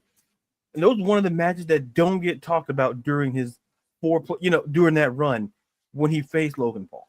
Like if you take off the objectivity, which is sometimes hard to do, he put on a great match with Roman Reigns, and it lets me know that they trust him in the ring with the likes of an AJ Styles, the Rey Mysterio, like the Miz. These are dudes multiple time champions, multi-talented veteran guys. Take a match over it and make him learn a lesson. I get yes, and he always comes away looking great. Mm-hmm. Like even with the heel, like I can argue he doesn't need to do the heelish tactic, but he's a heel. He has to do it. I respect it. Mm-hmm. But I mean, he does them well. I mean, look, he's right. Like get rid of that prime stuff. But the point is, I just want somebody to throw somebody into that prime drink stuff. Like it's just sitting there. I'm like, somebody just throw some. I don't care who. Just like, or better yet, just have someone throw rings around it. Try to ring. It's like a rigged circus game. If you listen, hey, circus people, you ain't fooling us. Oh, I'm going to put this round circle in a square. Come on. Come on. I don't need the teddy bear. So, listen, that's why I'm single. I'm not, give me that teddy bear. That game's rigged, babe. I'll buy you a bear. I'm not going to do that. I'm all the bear you need, baby. Yeah, I'm the teddy bear. Hit my music. You carry a second time with me everywhere you go? Yes, I do. Anytime you bring up this, I knew you were going to bring it up. Oh, you're going to see a bear. You're going to want to have it. I'm the bear, baby. Hit the music. Oh. Is that a boom? Was a clip from Naya and Ladarius's first date. Hey, wait. Hey. Nicknames were revealed. Now, could she go and get the bear? Like, wait, did she carry you? Carry her? I'm not going to answer those questions. No. Let's just say it's an equal relationship, and that's all you need to know. That's all. It's equal. 70-30 is equal. Don't let people fool you. Now, 70-30. What side are you on? Anyway, now before I close the point, go ahead though. Like I said, I'm curious to see where it goes, and I can understand why people may feel the way they do, but I'm curious to see where it goes. Like, because listen, folks, we got the next major pay-per-view. SummerSlam until August. Mm-hmm. You got to do something. You need a bonus. This is what I always say about title reigns. Like to get to the big money match at these major PLEs, your WrestleMania, your SummerSlam, your Survivor Series, you need something to fill in the gaps. And you're seeing, and I think Raw, like you're seeing on this, you saw on this show how we're going to like low key kind of fill these gaps till we get to the bigger picture down the road. So yeah. I think, like I said, I think it's not an issue with Logan per se, as he's in this match. It's more of, man, I mean, I don't know. Maybe I just didn't. It just, Jay did so much to finally feel like it was understandable with Gunther. Now it's Logan, and it's just kind of going. Yeah, no, I get it. Yeah, no, I don't know. Yeah, I get where like, oh man, he fucked Gunther, Logan Paul. Like, I get it. It feels like this. It's like you get a burger. Mm-hmm. Oh man, this is a great burger, and then you have to settle for something less. Like a hot dog. Yeah, like what is this salad? Yeah. Like, listen, I love a good salad, but listen, you promised me a burger, you hand me that salad. I don't have that problem in my relationship. But the point is So here we go. So apparently JD came back. Ben didn't know because JD told Dom. Dom didn't tell him. Interesting enough, but yet they got a tag match. And they are going to go against the War Raiders to win back those tag belts. Yay. All right. Carlito was happy about it, though. It was all good. Actually, dude, JD's coming back with a vengeance. That guy looks great. just think if you would have ruptured your spleen, you could look that great too. I don't think I want to do that though. So we'll let him look that good. War Raiders win the match, but after Penta got involved, pushed down old JD McDonough. And oh god, JD McFish from McDonald's is back on. John, come on, man. The man's ruptured his spleen, man. He cracked some ribs, man. I mean, we got to give him a little bit of love. What did you think about the match? And then, if you want to comment, Paul Heyman told Sammy that if he agreed, now we'll talk about the full promo because there was an offer made, but one of the key details was if Sammy agreed to take the deal, he would get traded to SmackDown and he would get a chance to face either John Cena or Randy Orton for the WWE title. I loved how Paul Heyman was there, just talk to him, and then walk past, and then there's Braun right there looking all evil, and I'm like going, I love Braun, but what did you think about what was it, the tag match, and then that little scenario? Oh, listen, John JD McFish from McDonald's. Come on, man. The man came back from a trap. Listen. I ripped on JD McDonald. Yeah, we all did. The Funko bot. We know. It's like, listen, look, the man, a fish, JD McFish. Listen, depends what McDonald's you go to, because listen, like I don't eat fish sandwiches from anybody. But I'll tell you, we're not. Listen, if Burger King, you're listening, get out of the fish sandwich game, because every time I get a fish, like the moments I'm like, oh, let me get a fish sandwich from, from McDonald's, from Burger King. No, the best place to get a fish sandwich, I don't care, you argue with yourself, you go to Checkers. All right, you get that double, get the double. Don't screw around with that deep sea single stuff. You get the double. And listen, I pay a Metro. Can you slap a third one on there? Where's the secret menu? You got a secret menu. Don't fool me. I got the money. Just hook it up. Just put it like, do I need to come back here? All right. I'm gonna pull up my Joe Testator. I'm gonna roll up my sleeves. Let's go. Tread carefully, visionary. Are you telling me? Wait. Are you telling me not to fly too close to the sun? I'm all tan, baby. Too late for that, pal. He's all peacock, baby. We can't say that. Too late. Sorry. I'm sorry. That peacock outfit, man. I love that thing. A lot of peacocks went. They see Seth Rollins, they go the other way. See, peacock's supposed to attack you. When they see Seth Rollins, they go the other way. Calves for Icarus. Calves for Icarus. Yeah. Oh yeah. I know. See, the wise man. I think the wise man knows. I know a little Greek. Calves for Icarus. Must have, because I didn't know that word. I thought that was misspelling. He's telling the story of Icarus and the Dahlias, where this flying too close to the sun with the wings. Yeah. Good job. I think the wise man. I don't know if the wise man knew I knew that. I think he knew. Awesome. I'm not just a pretty face. I'm not just an average face. I got a big brain. I'm not just an above a middle average face. But what are we talking about again? Oh, JD McFish. Yeah. Now,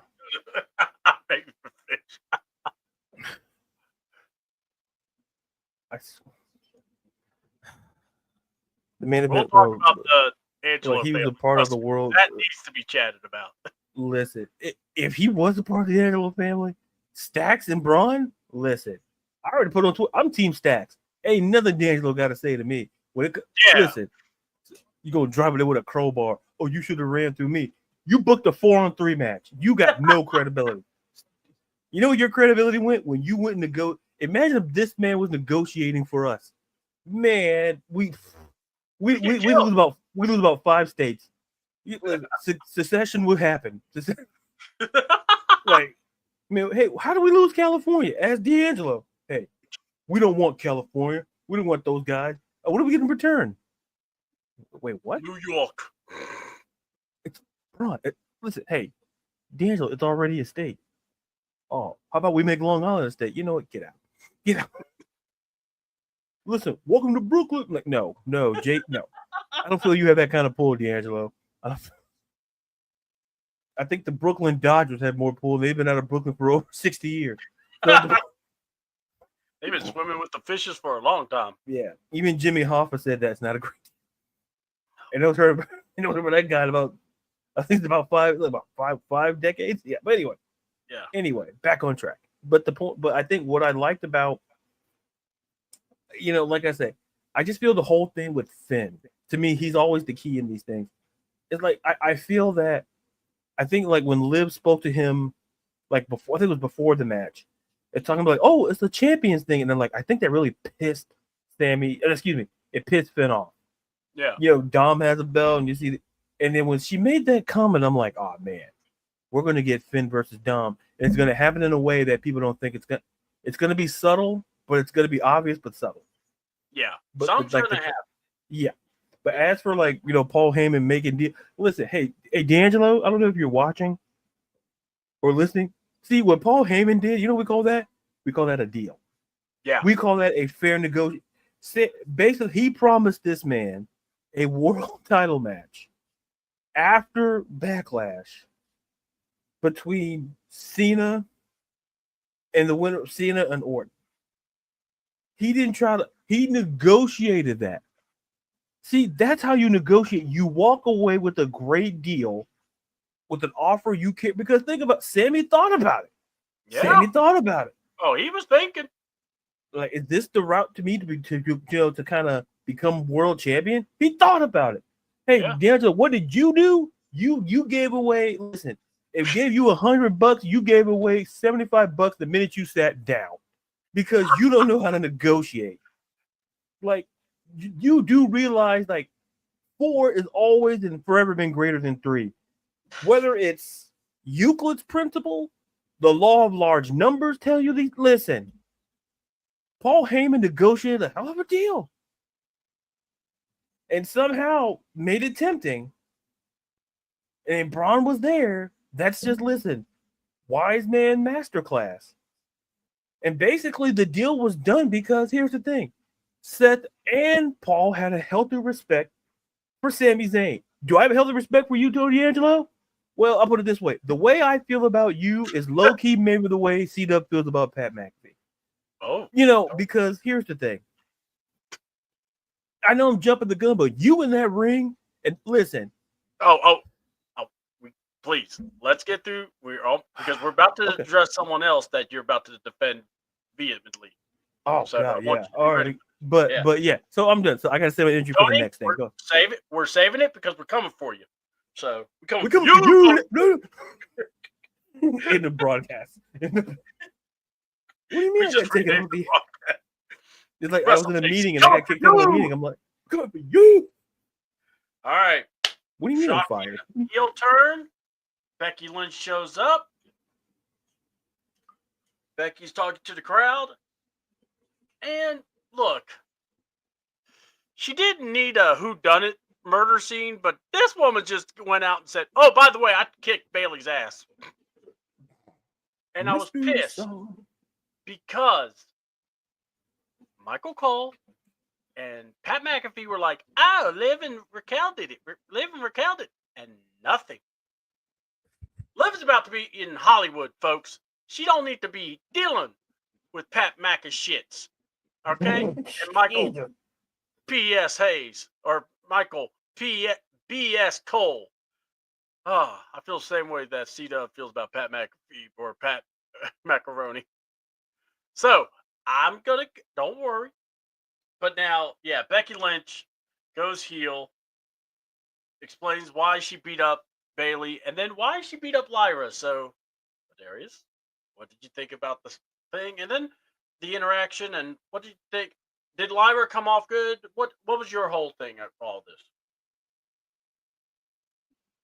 First of all, this is where my defense mode comes in. So, to people out there,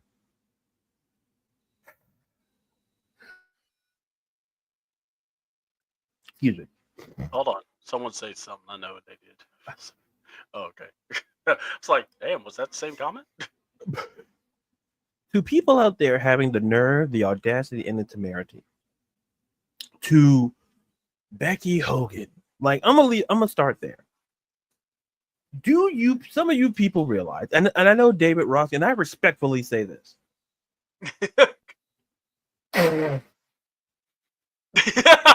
Y'all got me sick. I'm talking about this, but I'm gonna do it nonetheless. I've said this on this show. If there's one person I will defend, and that's Becky Lynch, because she's getting the Becky Hogan. You do realize that does Becky Lynch have a say in creative? Yes, and she's earned that right to have the head to creative. And here's the thing: what Becky Lynch said out there about Bayley, she didn't lie. Because remember when Bayley was in Damage Control, who did they attack? The same. Bianca Belair said the same thing about Bayley. Who attacking who? Bayley's been attacking Becky Lynch for the last 6-7 years. But all of you guys, not saying all of you guys, apologies, but most of you want to ignore that because, you think this is about Becky Hogan. No. Do you know how many people Becky Lynch has put over just in the last 5 years? She's put over the likes of Lyra Valkyrie, who she's going to face. Well, by the way, I'm going to get to Lyra in a minute because I think she did fantastic. Okay. Tiffany Stratton. She went down to NXT and helped before we raved about NXT women's division. Who was one of the people who went down there and helped it? Becky Lynch. And yes, her becoming NXT champion, yes, it had to be done because guess what? Her to become champion, she needed somebody to dethrone her, to put that person over. Just like when she came back and she became Raw's woman, and like how she helped Liv Morgan. Yep. She's literally helped build the division, the women's division that you see today. And when she was out there, she was cooking. And a lot of you folks listen, I'm not going to call him Hulk Hogan. I'm calling him by his government name, Terry Bollea. He ain't getting the Hulk treatment. He ain't getting the Hulk. No. Terry Bollea had creative control at WCW, did he not? He had creative control. That's somebody who had creative control. This man wouldn't put over a bicycle. He wouldn't put over anybody. And yet y'all come to me when us Becky Lynch fans kind of defend, y'all say, "Oh, Becky Hogan." Listen, if there was any example of someone looking like Hulk Hogan, respectfully, and I'm not saying you can make this case or not. Like, I'm sorry, how many championships does Charlotte Flair have? I think 14. I'll give you a clue. It's Becky Lynch does not have 14. Oh. No, that's the point. No, you're right about the number. Oh, okay. The point I'm making here is that what we saw on Monday night was a masterclass in promo. Not only did she, create a feud with Bayley, that's gonna cook probably this summer. Yeah. When she attacked Lyra Valkyria last on the Raw she listened, and she was cooking like, listen, I helped build you. She didn't tell a lie. Nobody knew who Lyra Valkyria was without Becky Lynch. Mm-hmm. She was somebody down at NXT, and it's not disrespecting Lyra. She would have probably got to that point on her own, but it helps to have Becky Lynch put you over. I don't care about what people tell you, like, oh, Becky. Oh, you do realize how creative works. It's like me explaining to people how tariffs work. Okay? It's online. You can read what it's about. Because some people have the same rhetoric about that. But when I'm talking about Becky, I'm talking about Becky. When you call her Becky Bollea, which is very good. That's why I said y'all out here just speaking just for the sake of speaking. And to the point where, listen, you know what she did? She played into it. You know what? If y'all want to make her heel, damn it, she played right into it. Because you know what? Y'all thought y'all could hurt. No, she played right into it. And y'all still got a problem with it. Because you know what your problem is? I always tell people this. Just say you don't like them.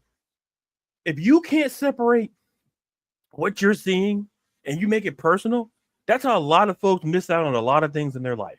Because you make it personal when you don't have to make it personal. Yep. If you don't like Becky Lynch, cool, but you're not going to deny the fact of her impact that she's had in this women's division. And I could argue her and Bayley, ironically enough, are the two who had the biggest influence on that women's division for the last decade. But we're out here arguing like that promo. Listen, y'all talking about Bayley's the heel? Bayley's the bad. Listen, all of a sudden, and then Lyra said, "Oh, Bayley was the first one to warn me about you." Of course, Bayley knows. Of course, Bayley knows how Becky Lynch is. Bayley knew she was going to get a receipt. Right, exactly. Because, like I said, are we going to ignore the fact that, like she said, we just ignored the fact that Bayley's been attacking Becky Lynch 5-6 years? We're just going to ignore that since 2018, 2019? We're just going to ignore that? I mean, she's like face. She should be face people. Hey, face, we're face, we friends. It's like, yeah, it's like y'all just don't like Becky Lynch. Just say you don't. Now that John, we have, you know what, John? He puts it over by throwing it at people. That's how he puts it over. He throws it overhand. That's how he puts it over on people. He can't even put it over people because he hits them in the face. And then they sue him. Look, here's what I'm going to say. I love it. And I'm not. You said, yeah, you said it perfectly. When she came out there, she gave them what they wanted, and they were still mad. But here's the thing I liked about it. You just said it. She just made more rivalries within that one promo than she did, than they really would do. Yeah. So she's got something going on with Bayley. You know that's going to come tie in. You got something with Lyra. Are you going to try to push Lyra? Or, hell, are they going to take the belt from Lyra to have Lyra chase? And then Lyra gets it again from Becky when it's time to get it. Look, you have time. And you have Becky Lynch on the roster. Right. I think there's no ill will now. I like the omission of beating up Bayley. Oh, my God, Craig. Oh, what? Oh. Okay, hold on. Can't wait for Becky. Stop. Yeah, you saw that trash thing that Bischoff and Hogan. Listen. You notice how we didn't lead with that? I wasn't going to talk about it. I don't even know what it's about. Listen, we're not even going to talk about it. I'm just going to tell you. Here's the thing. I mean to cut you off. I apologize. It's that at the end of the day, folks, listen, Lyra Valkyria, she's going to the moon. Yeah. Anything that Becky Lynch touches turns to gold. Some of you folks, here's the thing. Some of y'all don't like this thing called success. Mm-hmm. You don't like Becky Lynch has been that and more. Because see, here's the thing. Lyra did an amazing job in that promo. Yeah. And I'm like, you know what? If y'all just let here's the thing. That it's the women's mid-card belt. What have we been talking about? Make it matter. Putting a face on it, making it relevant. And you jagoffs still have a problem with it. Some of you do. Like Becky Lynch can save a bus full of kids and nuns, and you'd be like, "Oh well, she should have saved the bus sooner." Like that's how some people think, and it's like it blows my mind because I see it online. So people are like, "Oh, it doesn't exist." No, it exists. If you type Becky Lynch's name, you're gonna see some of this name. It's like, and I'm tired. And I'll keep talking about it until you people get it. It's like, oh, Becky Hogan. Listen, you want to know who I think? And listen, I said it earlier, I forgot. Go see what Mercedes Moné, go see what she's doing. Oh, yeah. If you want and name the better point, and name a belt that she doesn't have. Not that what she had, what she doesn't have. No, she'll have that women's title. Don't worry. Just and here's the thing. It's hers. Yeah, here's the thing. And I'm not blaming her directly because somebody gave her that creative control. It is Tony Aloysius Jaguar McGee Khan. Ooh, you went Aloysius too. That's who gave her the creative control. I'm not going to blame Mercedes Moné because people use the power that they're given. Yeah. But yet nobody wants to talk about that. It's always Becky Hogan. Oh, get it. I'm done. I'm sorry. I went too far. Look, you're good. We're good. We got something that cool us down. We're gonna refresh with. First of all, we must also remember on Rusev Day, Rusev cut a promo. My God. Listen, the Redeemer. Listen. If they're doing the Redeemer promo or Redeemer gimmick, I don't mind. I like this. How dare you? How dare you? How dare you? Oh, no, he's not, brother. First of all, Terry Bollea, and I'm next. You know, I'm gonna say that. Come on, you're the wise man. Don't do this. Listen, Days of Thunder was cheeks. All right, keep going. There we go. All right, so let's talk about. Man, Tom Cruise called it straight. All right, Rusev's promo. I love it. I think it fits. I'm looking forward to seeing him and Otis in a match. And my God, I'm just glad he's wrestling. Period. I'm just happy for him. All right. And hold on. I'm just yeah, but I just want to make sure, man. The day's getting hot now. we still got a little bit more to go. Let's see. Rusev will be the WWE Russian Terry Tate. I don't know, man. Rusev looks good, dude. You saw his hot, flexible wife. Anyway. What? That's what he used to say in another company. Anyway. Talking about hot, flexible.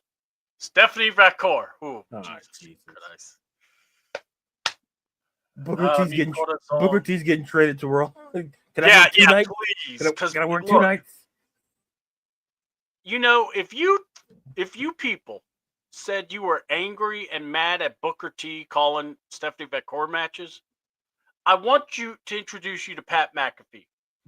He has no clue on how to call this woman's matches.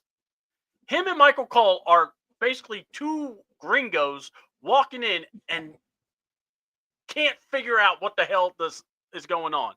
But the devil kiss is right there. You know what to do, and you don't do. Anyway, hold on. Tony makes a Make-A-Wish. Oh my God, I love that Make-A-Wish con. All right, my God, the match with Ivy was good. I've said it before. I'm going to say it again.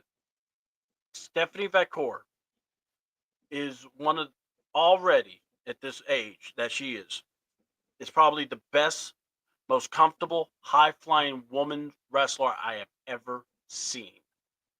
She is amazing. She is comfortable, going up to the top rope.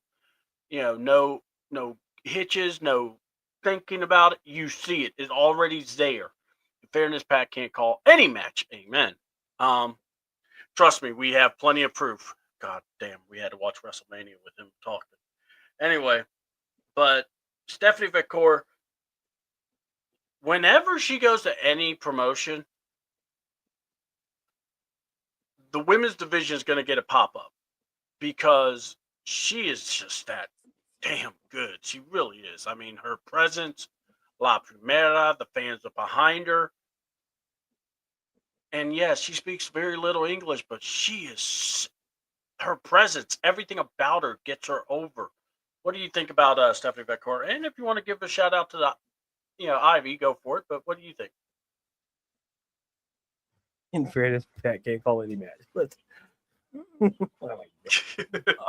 Jesus. Hey, listen. First of all, I want to say I love you, Wise man. Listen, I got a little heated. Yes.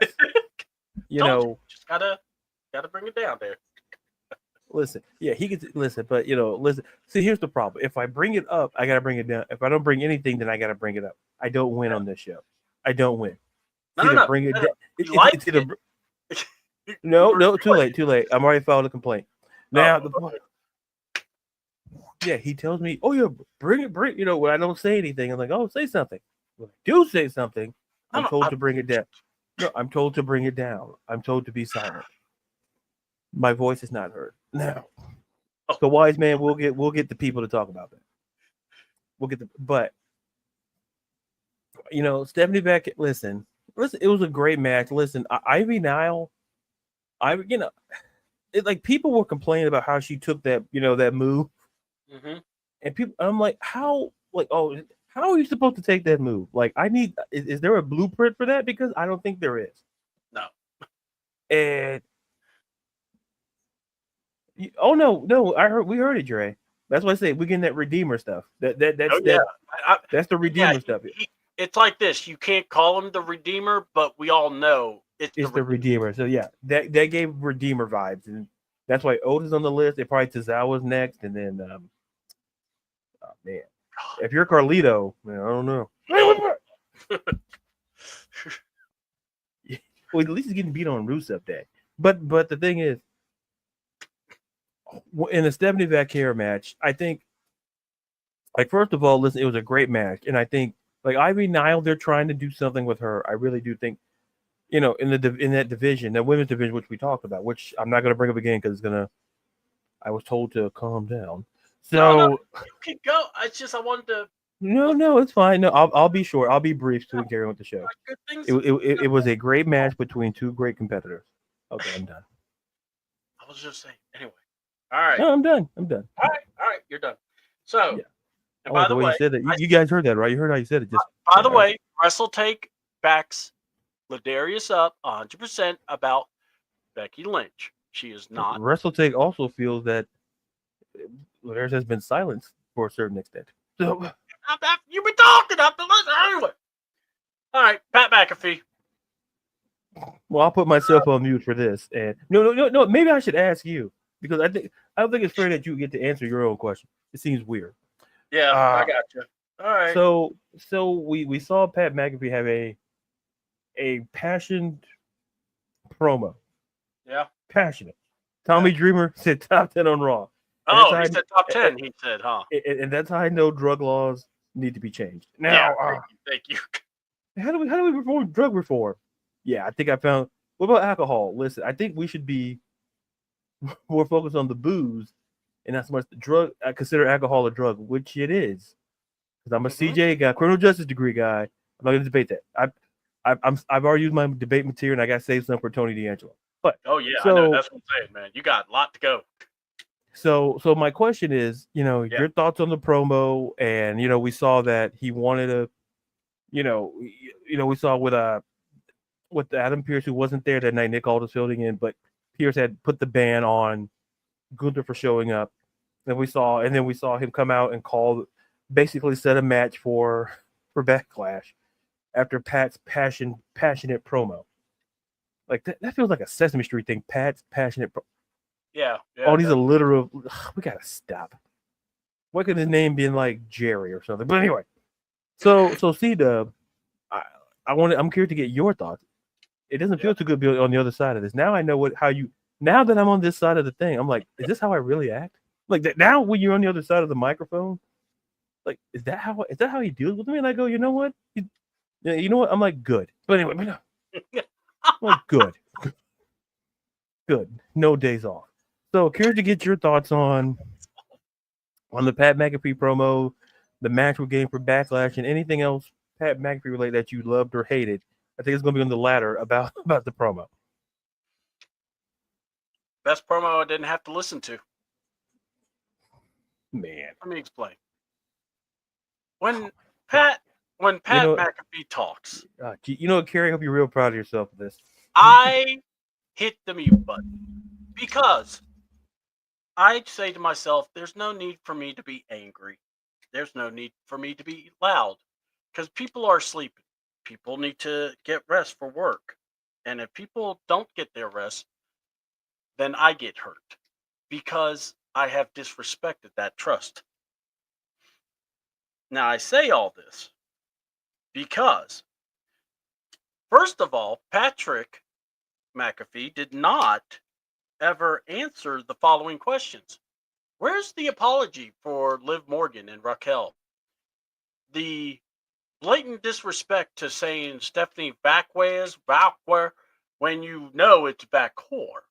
Um, you obviously had no couth about you to discuss with Mr. Booker, the Booker man, about a possible, hey, what should I look for in a Stephanie Backcore match? You didn't even call Corey. Now, I understand why, because, when you steal Corey's job and steal, his position, why, why even worry about the little guy? And when you're going to not be committed to a craft, no need to do research to try to make yourself better. Nah, you're just going to wing it like two frat boys. That's what Patrick McAfee does. And he's got his frat boyfriend, Michael Cole, who loves himself some McAfees, loves being on that little craptacular show that they're on that apparently people watch. I don't. I prefer to watch two dogs screwing on the highway if that's the case, because, to be honest, that's more entertaining. But we're talking about Pat McAfee. What did I think? First of all, the promo was forced. It was really bad. I did not think it was any good. I thought that the whole Michael Cole bit was a bit much because what I was hoping for was a locker room to actually stand up to the tyranny that Pat McAfee would do. Now, I am saying his name wrong because, quite honestly, he has said how many wrestlers' names wrong in the past, especially the NXT Women's Champion, the greatest champion there is so far, which is Stephanie Backcore. Not Backwares. Now, if this sounds personal, it is personal. And I don't feel bad about it. So, without being said, the challenge was kind of expected to happen. What I was surprised with is that so they're doing this here. They're going to try to, I guess, make it where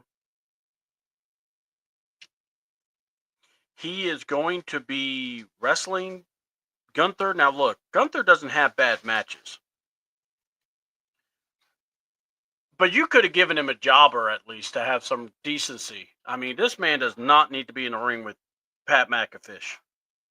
So my thought is this: this is WWE. This is TKO trying to do something stupid. Congratulations, you are. And will it work? I mean, it probably will. I mean, look, Pat McAfee. If Patrick McAfee win against the Ring General Gunther, there's something wrong. That's all I'm gonna say. You better not do this. WWE, have some damn respect for the ring and how sacred it is. But, we'll see. Do I feel they will? Nope. Do I trust them? Nope. And my thought process is the following. They really don't, right now, I do not know what to expect from this match. I hope to God they don't try to do a JR Taz deal because that would just be worse. And that's what I'm afraid. You know what I'm saying? They do something where they bring something like that out. And look, I read somewhere they're trying to do like a retirement angle for Goldberg and they're going to use Pat to be a part of it. I don't see how that is a good idea. But on Backlash, when I watch Gunther, I would like Gunther to turn into Walter and beat the holy hell out of Pat McAfee for the sacredity of the ring. because we need it. Please, Gunther. You are our only hope. And look, or if not Gunther, a drug test. Because I guarantee you he ain't passing that motherfucker. And that's CDouble's thoughts on Pat McAfee. You see, I didn't stop you. I didn't rein you in. You know, you did good. Yeah. I'm real proud of you. Yeah. Was I reined in? We're not going to talk about that. No. No. We have so much to cover, and I want to make sure we all go into it. I want to make sure you got more steam, especially for the D'Angelo family. Are you saying I have a stamina problem? No, I just want to make sure we keep the brain going. I have a stamina, sir. That's a personal thing. I am in great First shape. of all, I'm getting kind of delusional, and I'm getting kind of hungry, so I apologize if you feel I am too, but we're professionals. Losing to Jay did not hurt Gunther. Losing to Pat would a lot. Yes, that's the other thing. There is no way you look. We kid and everything. They better not have that idea. You better not, because if you thought schoolboy pin. Oh my God, dude! I may end up in St. Louis. Dude, what the? Who the hell? Excuse me, like, Craig. I thought I was talking to C-Dub. Jesus, Craig. Oh God, that is wrong. No. Hi. Hi, I'm a podcaster, and I'm a very proud podcaster, and you know, sometimes this show takes a lot out of you. But how do you put it back in? You guessed it, Bluetooth. It's That's right, Wise brother. Man approved and Seth Rollins guaranteed. That's Bluetooth. Keep chewing until you can't chew anymore. God, you're awesome. You could do this for a living. And I think I'm filling time because you can see my colleague here is doing something. He's allowing me to talk too long, which means he's doing something because I'm not being monitored. So it's your own show. Because every time I say something, I'm the bad guy. All right. I just love our fellowship on the show. All right. Let me see where we're at. Because, yeah, the Pat Mac, like I said, I just don't be stupid. That's all I ask. Don't do something stupid. You know, get through some hot. Look, Gunther's going to make Pat look good. Pat has done good in the ring. Man, don't be stupid. I mean, there's no need for him to get a win. Let him get crushed like he's supposed to. And I swear to God, if Bill Goldberg's part of this, I will be pissed off. I will be pissed the fuck off. Y'all, get ready for a meltdown. Or I'll say it. Get ready for a meltdown. You thought D'Angelo got it. He ain't got it clear like Goldberg would get it. Especially if Pat's like his manager or something. Anyway. Oh, God, I said it. Probably is going to happen. So, with that being said, yeah, I transformed Prime. All right. Braun Breaker versus Sammy. Now, the reason this happened was the visionary, the revolutionary, Mr. Peacock, Seth freaking Rollins, and of course, Ladarius freaking Brown, gave a choice, and because Sami Zayn came out and kind of called out, Seth being for hypocrite. And Seth told him by the end of the show, you need to make a choice. Either you're with us or you're against us. Or you get out of the way, meaning, and then we found out Paul Heyman was ready to give him an offer because, the devil knows how to get somebody's attention. Yes, Patrick McAfee. Good thing Patrick in the ring means he's not. Yes. Maybe Corey Graves could do that. By the way, congratulations to Corey Graves on their second child with Carmella. Beautiful. Love to see it. Good, hardworking people. All right. So the whole promo came through. Sammy gave his answer. And Look, I don't know what people think about this group. I love this group, Ladarius. I love this team. Seth is maniacal. I love it. This is the Seth I miss. What was your thoughts? You know, whatever you want to talk about, the match, the beatdown, whatever, the promos. But what did you think about this? Because I felt like my favorite part of it was just Seth being so in control of everything. Listen, to me, what I saw two people, and they also brought up a little personal how how their children interact, and they kind of, they're real, they're friends, and like I said, the deal was made to, in the perception of Paul Heyman and Seth Rollins, in their eyes, was to protect Sami Zayn. Yes. And what made it so great is that you hear him, Seth is giving him praise and all of that. And basically Sammy basically said, as a friend, respectfully, go to hell. Yeah. And what I love was the camera work on Seth when Braun Breaker's music came out, and it was perfect for Seth's face. And it's like, oh no. It's like, and to me, everything about that was well done. The people in the ring, how the camera work was done, and the match wasn't terrible. What makes this faction great is that you are kind of seeing the future of the business. Yeah. And not only that, and like John says, they could add Roxanne to me, you can add one of three people, and I think we saw two on display tonight with Roxanne and potentially maybe Becky Lynch. Like, there's a third person. I want to see if it works out enough to see if we could potentially get that, because I have a low key idea, but it's someone from NXT.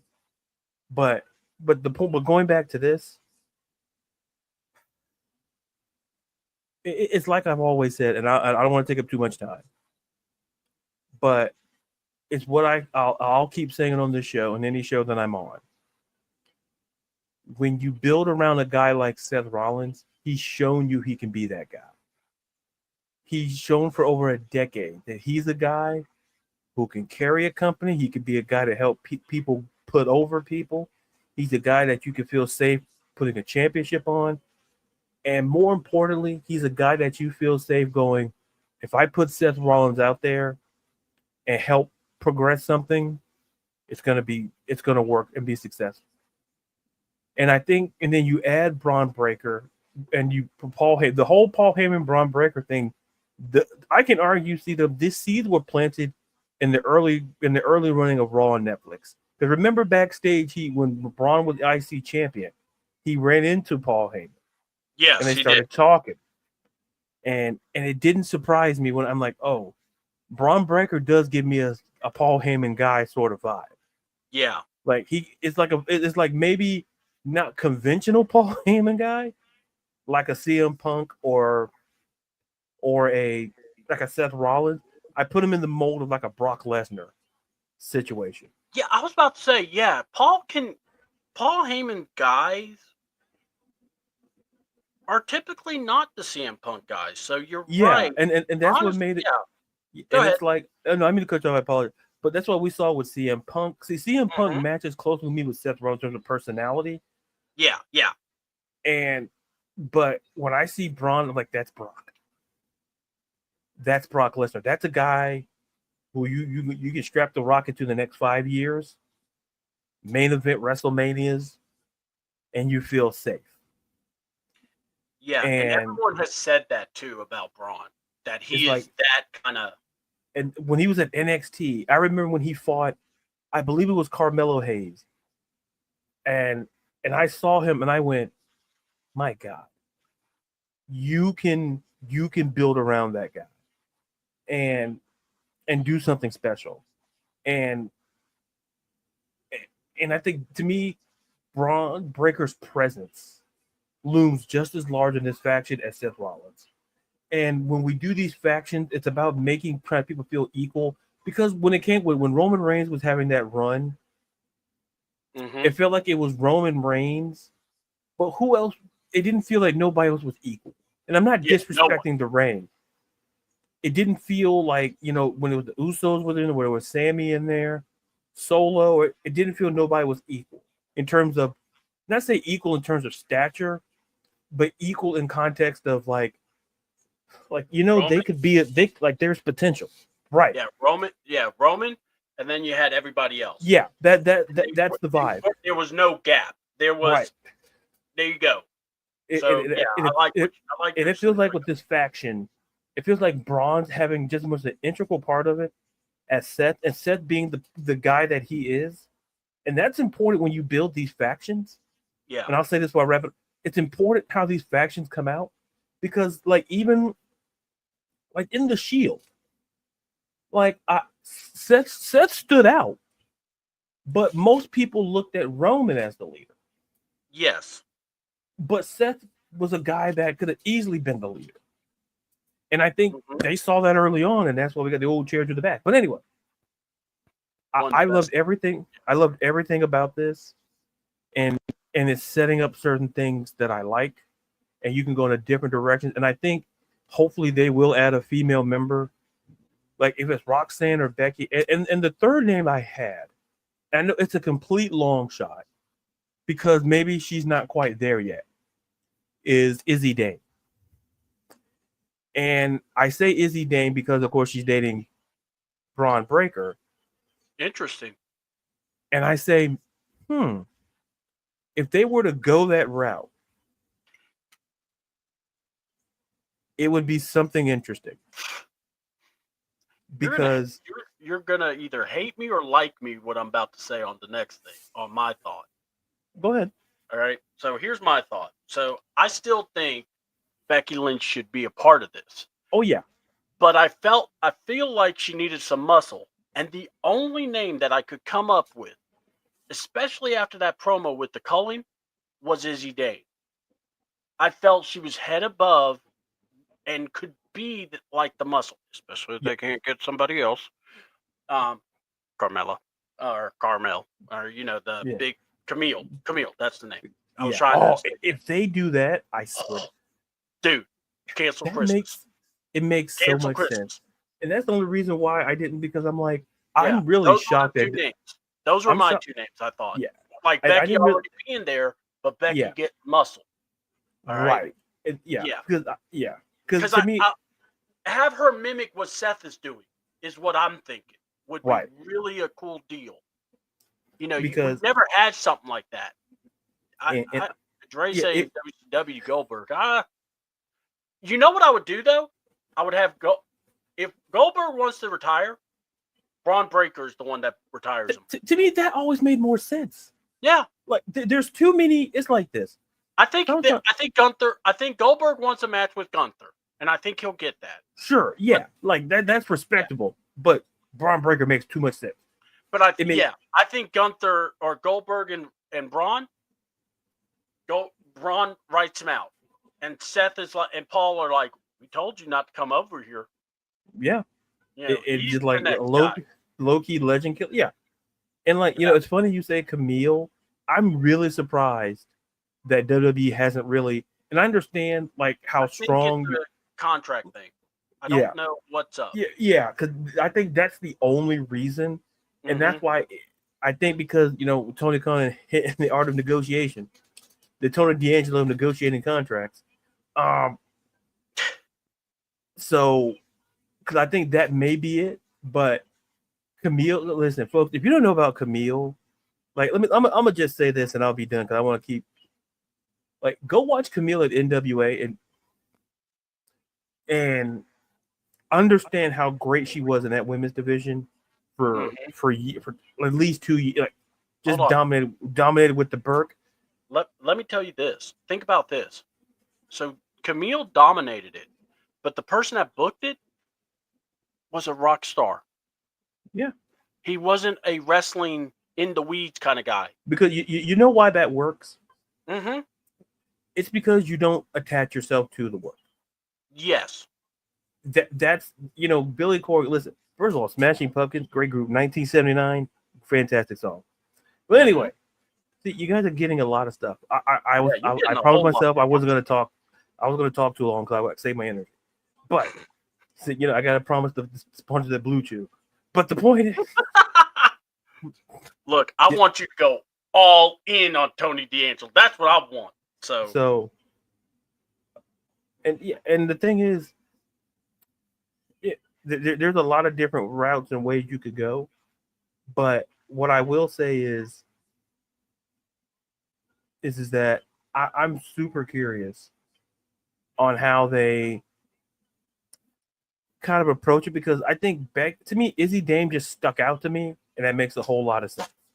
Mm-hmm. It's like to your point, how she's with I'm like, you could do something, like, because to me that, and when I thought about Camille, and the only reason why, to your point, is because of contract, and people like, it's like those pesky contracts. But if it was officially announced that she was released from AEW, I guarantee you she would be a part of this.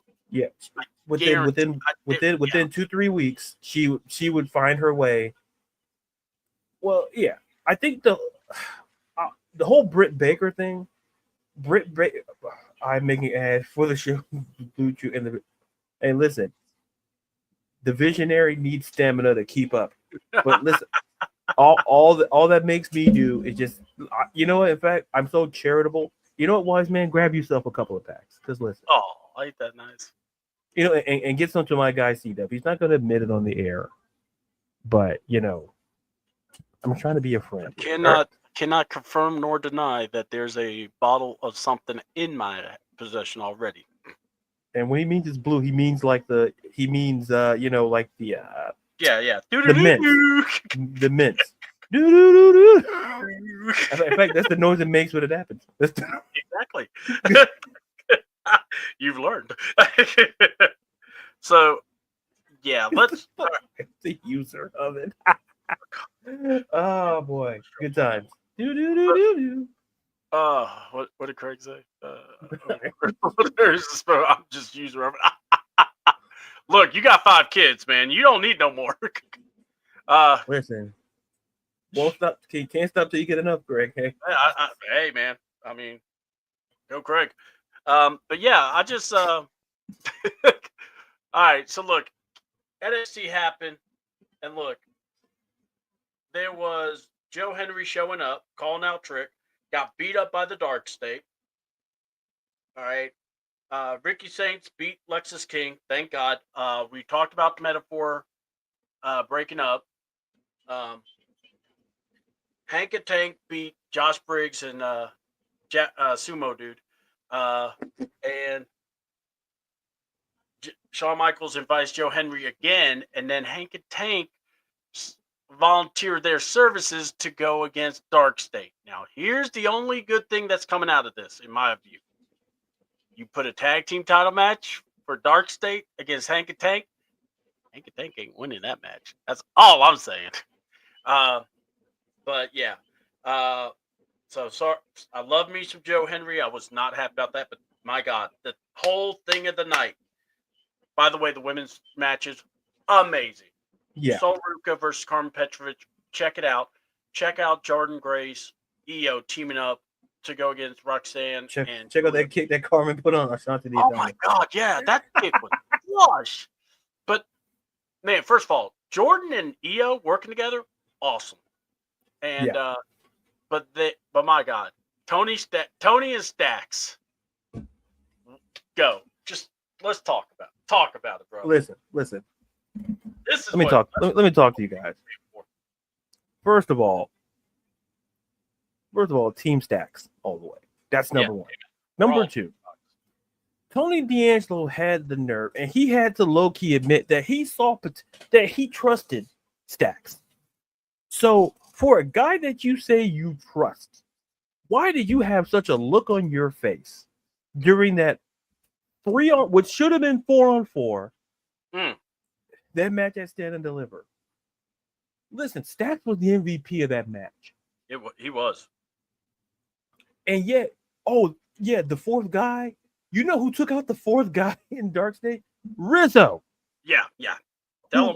Which would make number 4. So it's amazing when it's equal how things feel like the playing odds feel a little bit different.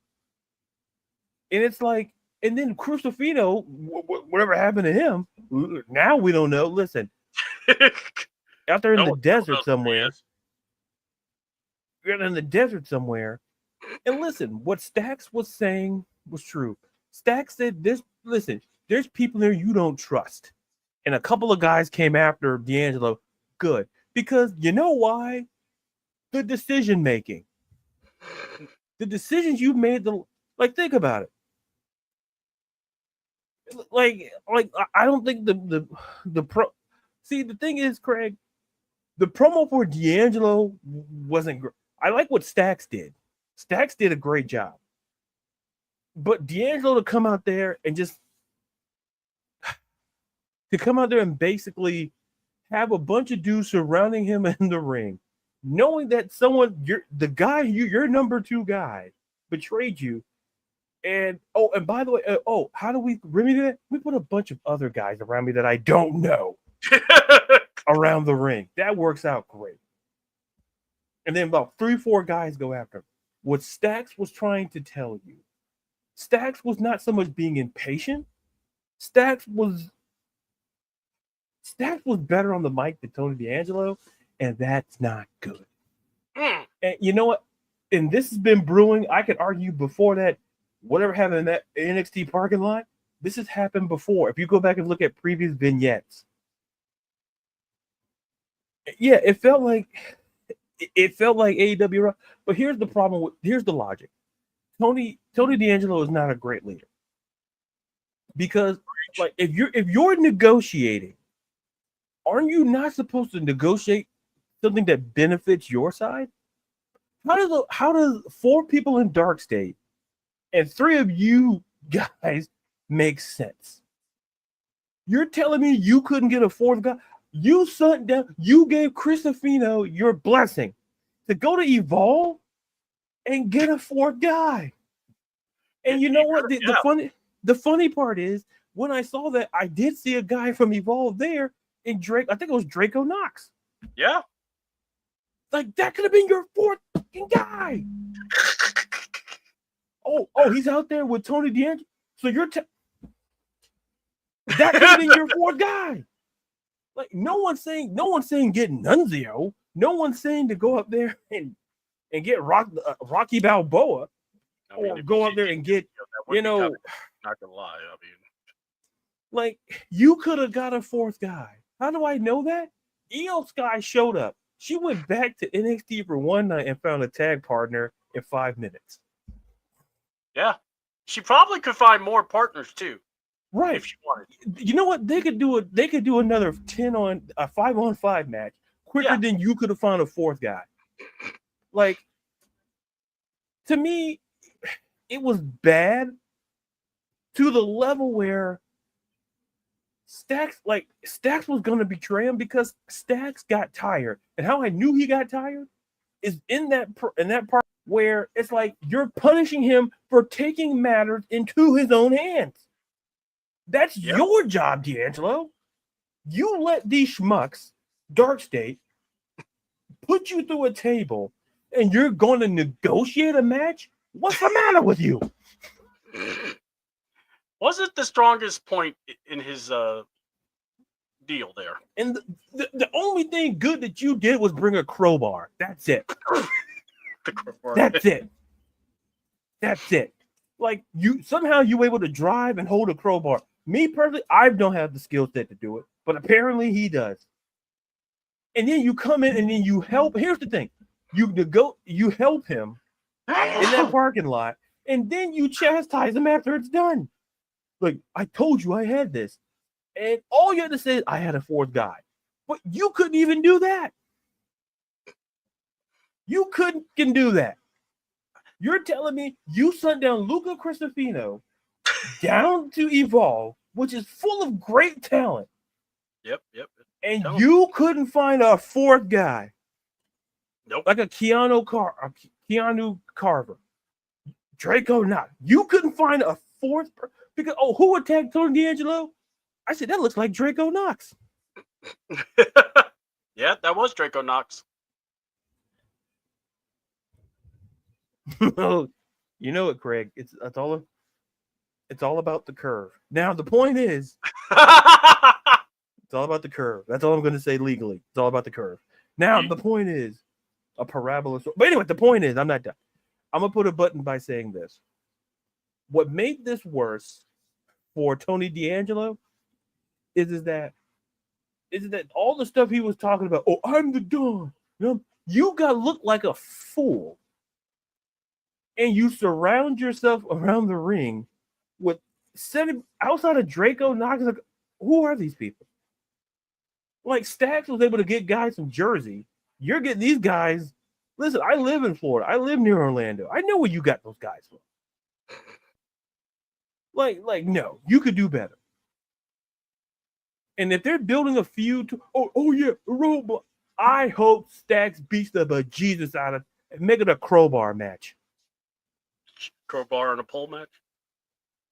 And then by the way, no Crucifino. Oh, I sent Rizzo into hiding. Rizzo was the second best wrestler in the whole match at Stand and Deliver. And all she did was do a dive onto the fourth guy of Deep State. She was pretty good. It was basically this. It was Stacks, Rizzo, Crucifino, D'Angelo. Like, oh, wait, is that 4? So you needed a 4th person. Because Rizzo, you know why Rizzo, everybody knew. I'm going to say it like this. If we're getting more promos from Tony D'Angelo, respectfully, that wasn't. Hey, just go to the ring by yourself, my guy.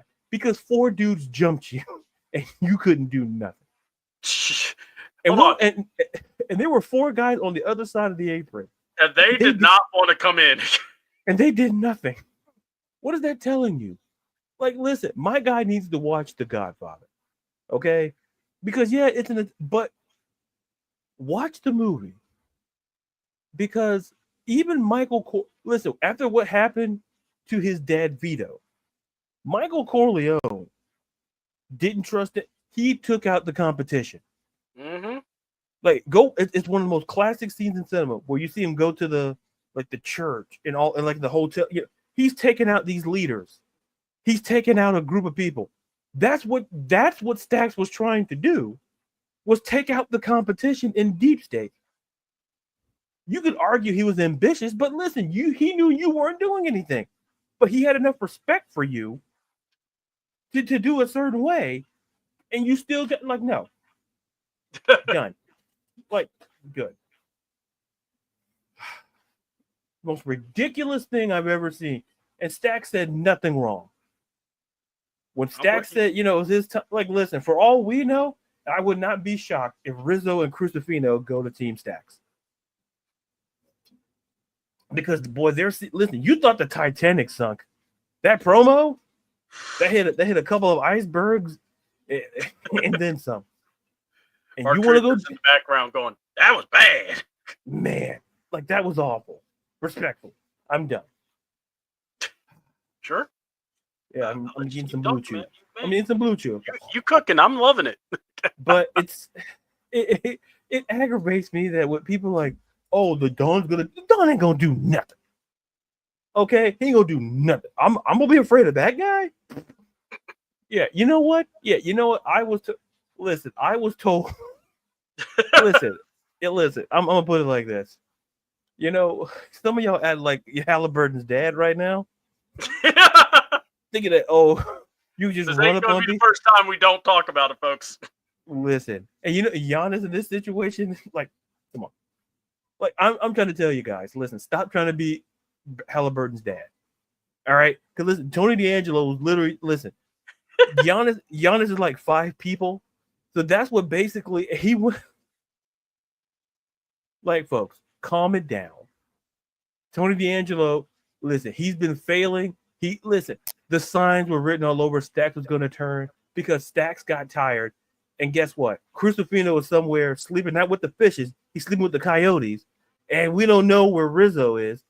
RZA was the second best wrestler in that whole match, and she just did one. She did one move off the top rope. That's it. She did one body. Come on, the biggest guy.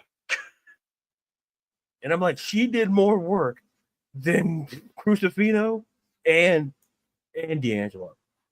But y'all out here telling me I'm supposed to fear the Don. No, get out. Get out of here with that. Stop lying to yourself. I'm supposed to be. No, we're not doing that. When keeping it real goes too far. Yes, when it goes absolutely wrong. Is there any right to it? No, it's not. Y'all out here trying to tell me, oh, to fear the Don. Yeah, whatever.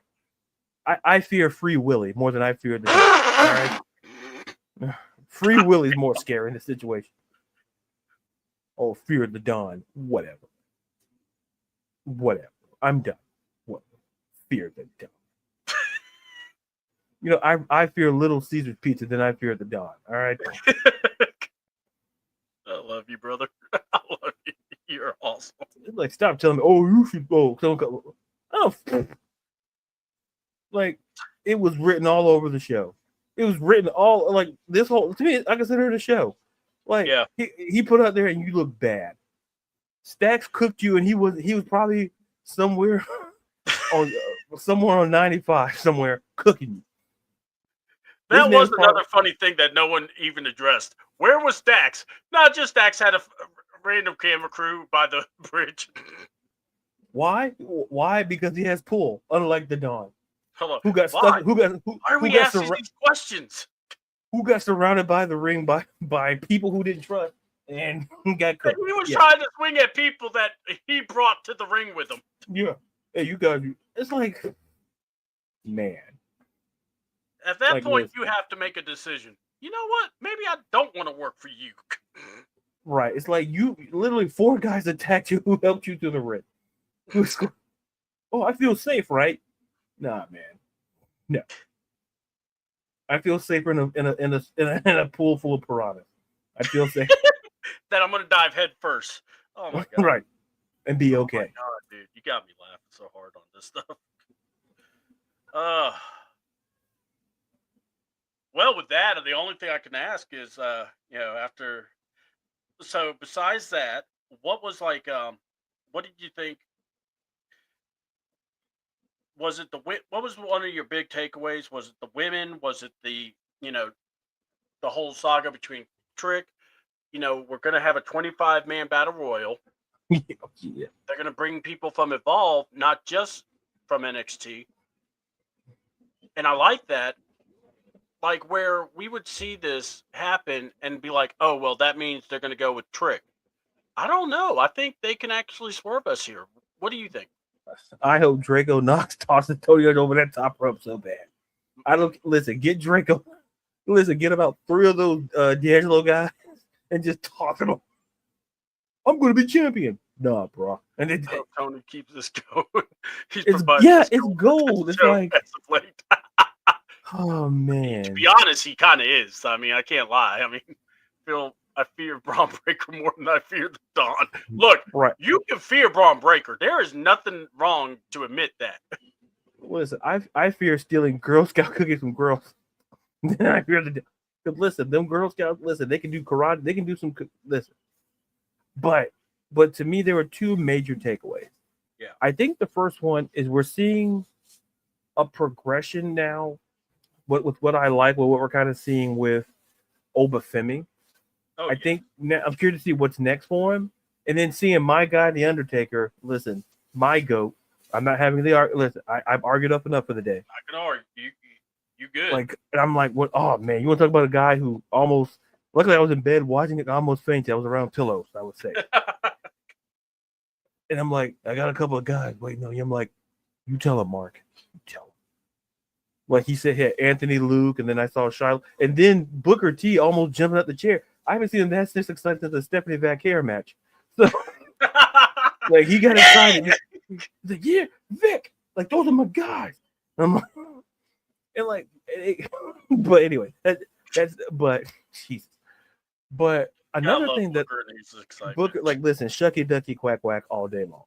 Yeah. Now, what I also love is it's like you said, it's the women's match, but I'm loving like the storylines that we're getting.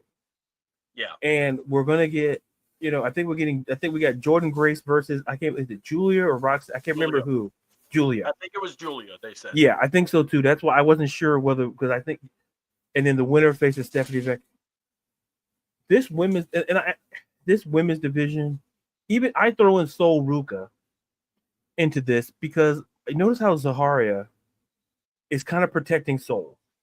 Oh yes. When Kalani Jordan came in, like, I defended that belt, and Zara said, if you want to face Sol, you got to go through me. And I'm like, no, thank you. I'm like, no, I'm like, I think, you know what? Today's the day to die. He's like, you know what? Let me check my plans. But everyone's telling me, don't do it, C-Dub. Me, let's go. Did you stop him? No, I'm not gonna stop a man who's passionate. No. You see the look in his eye? Listen, this country wouldn't be founded by people who didn't have passion. Now, will he die? Of course. But you never know. But I kind of like the development we're kind of seeing with that. And then like an aside thing that I really enjoyed. The Trick and Joe Hendry, and we talked about this low key with Dakota Kai, where you can cross over people in different shows. Yeah. Like the fact that, that Trick went over to Rebellion after Joe Hendry defended his title and attacked him, and then Sean like HBK invited him over there, and then Joe Hendry got the dark state treatment. And here's the thing, HBK. and then you know what? And then guess what? We got to see Joe Hendry and Hankinson against Dark State again. And we have to say that out loud too. That's the sad part. You're telling me you can't, like, has Dark State ever had a 4-on-4? There's 4 people in the group. I just want someone to go, guys, there's 4 of them. Like, pick 3. Like, how is that fair to them? Because it's like this. It's like it's not like you're getting, it's like for pickup basketball. Like, it's gonna be 5-on-5. So there's 6 of you left. Like, what are you gonna, like? I'll put it this way: if there's 11 people showing up to a 5-on-5, like the one kid's gonna get screwed over. That's fine, because you expect that. But when there's 4 people in one group and all you've been doing is putting 3-on-3, that's not fair. Because you can get a 4th person. Why are we making this hard? It's going, guys. We could do this. Just add me in. Like, other people don't like Dark State. Like I know. Listen, it's like, you know what? But other than that, like I said, NXT is doing great stuff. Like I said, the women's division. But like I said, I'm really focusing on like the NXT championship picture, the women's.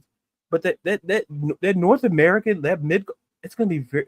Because I think Zaharia is trying to low key get her way in there to getting a title shot, and I think she will. I think potentially maybe at Battleground. Maybe. I am hoping so. I'm intrigued. This is making Soul look very interesting. Yeah, because we've seen what they've done with tag teams. I'm like, maybe they not say create a division, but make it interesting. Mm-hmm. So, well, that's what they've done. They've turned this women's division into must-see TV.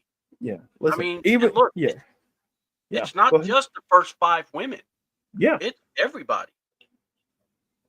You can't name like everybody. Let's see, that's Dakota Kai's point. Like it ties. Like there's enough time. If NXT could do it in 2 hours, yes, y'all can't do it in like 2.5, 3 hours. Like she's not lying. She's not. No lies have been told. Because we've seen literally Trick Williams crossover. We've seen Fatal Influence. We've seen too many crossovers. Like I mentioned earlier, Natalya to NWA when she was at Josh Barnett's Bloodsport. Like we've seen this. Like it can be done. Just like for her to say those things are interesting, but she makes a point. There's a point to be made. It's like eventually you have talent. A lot of it. Mm-hmm. And all I'm saying is this. This is where I look at Tony or Nick Khan and go, do not say what you said. Oh, we don't waste people. We don't do that. Because this is a point where we look at you and go, well, what's your excuse here? Right. And that's where you can do that with.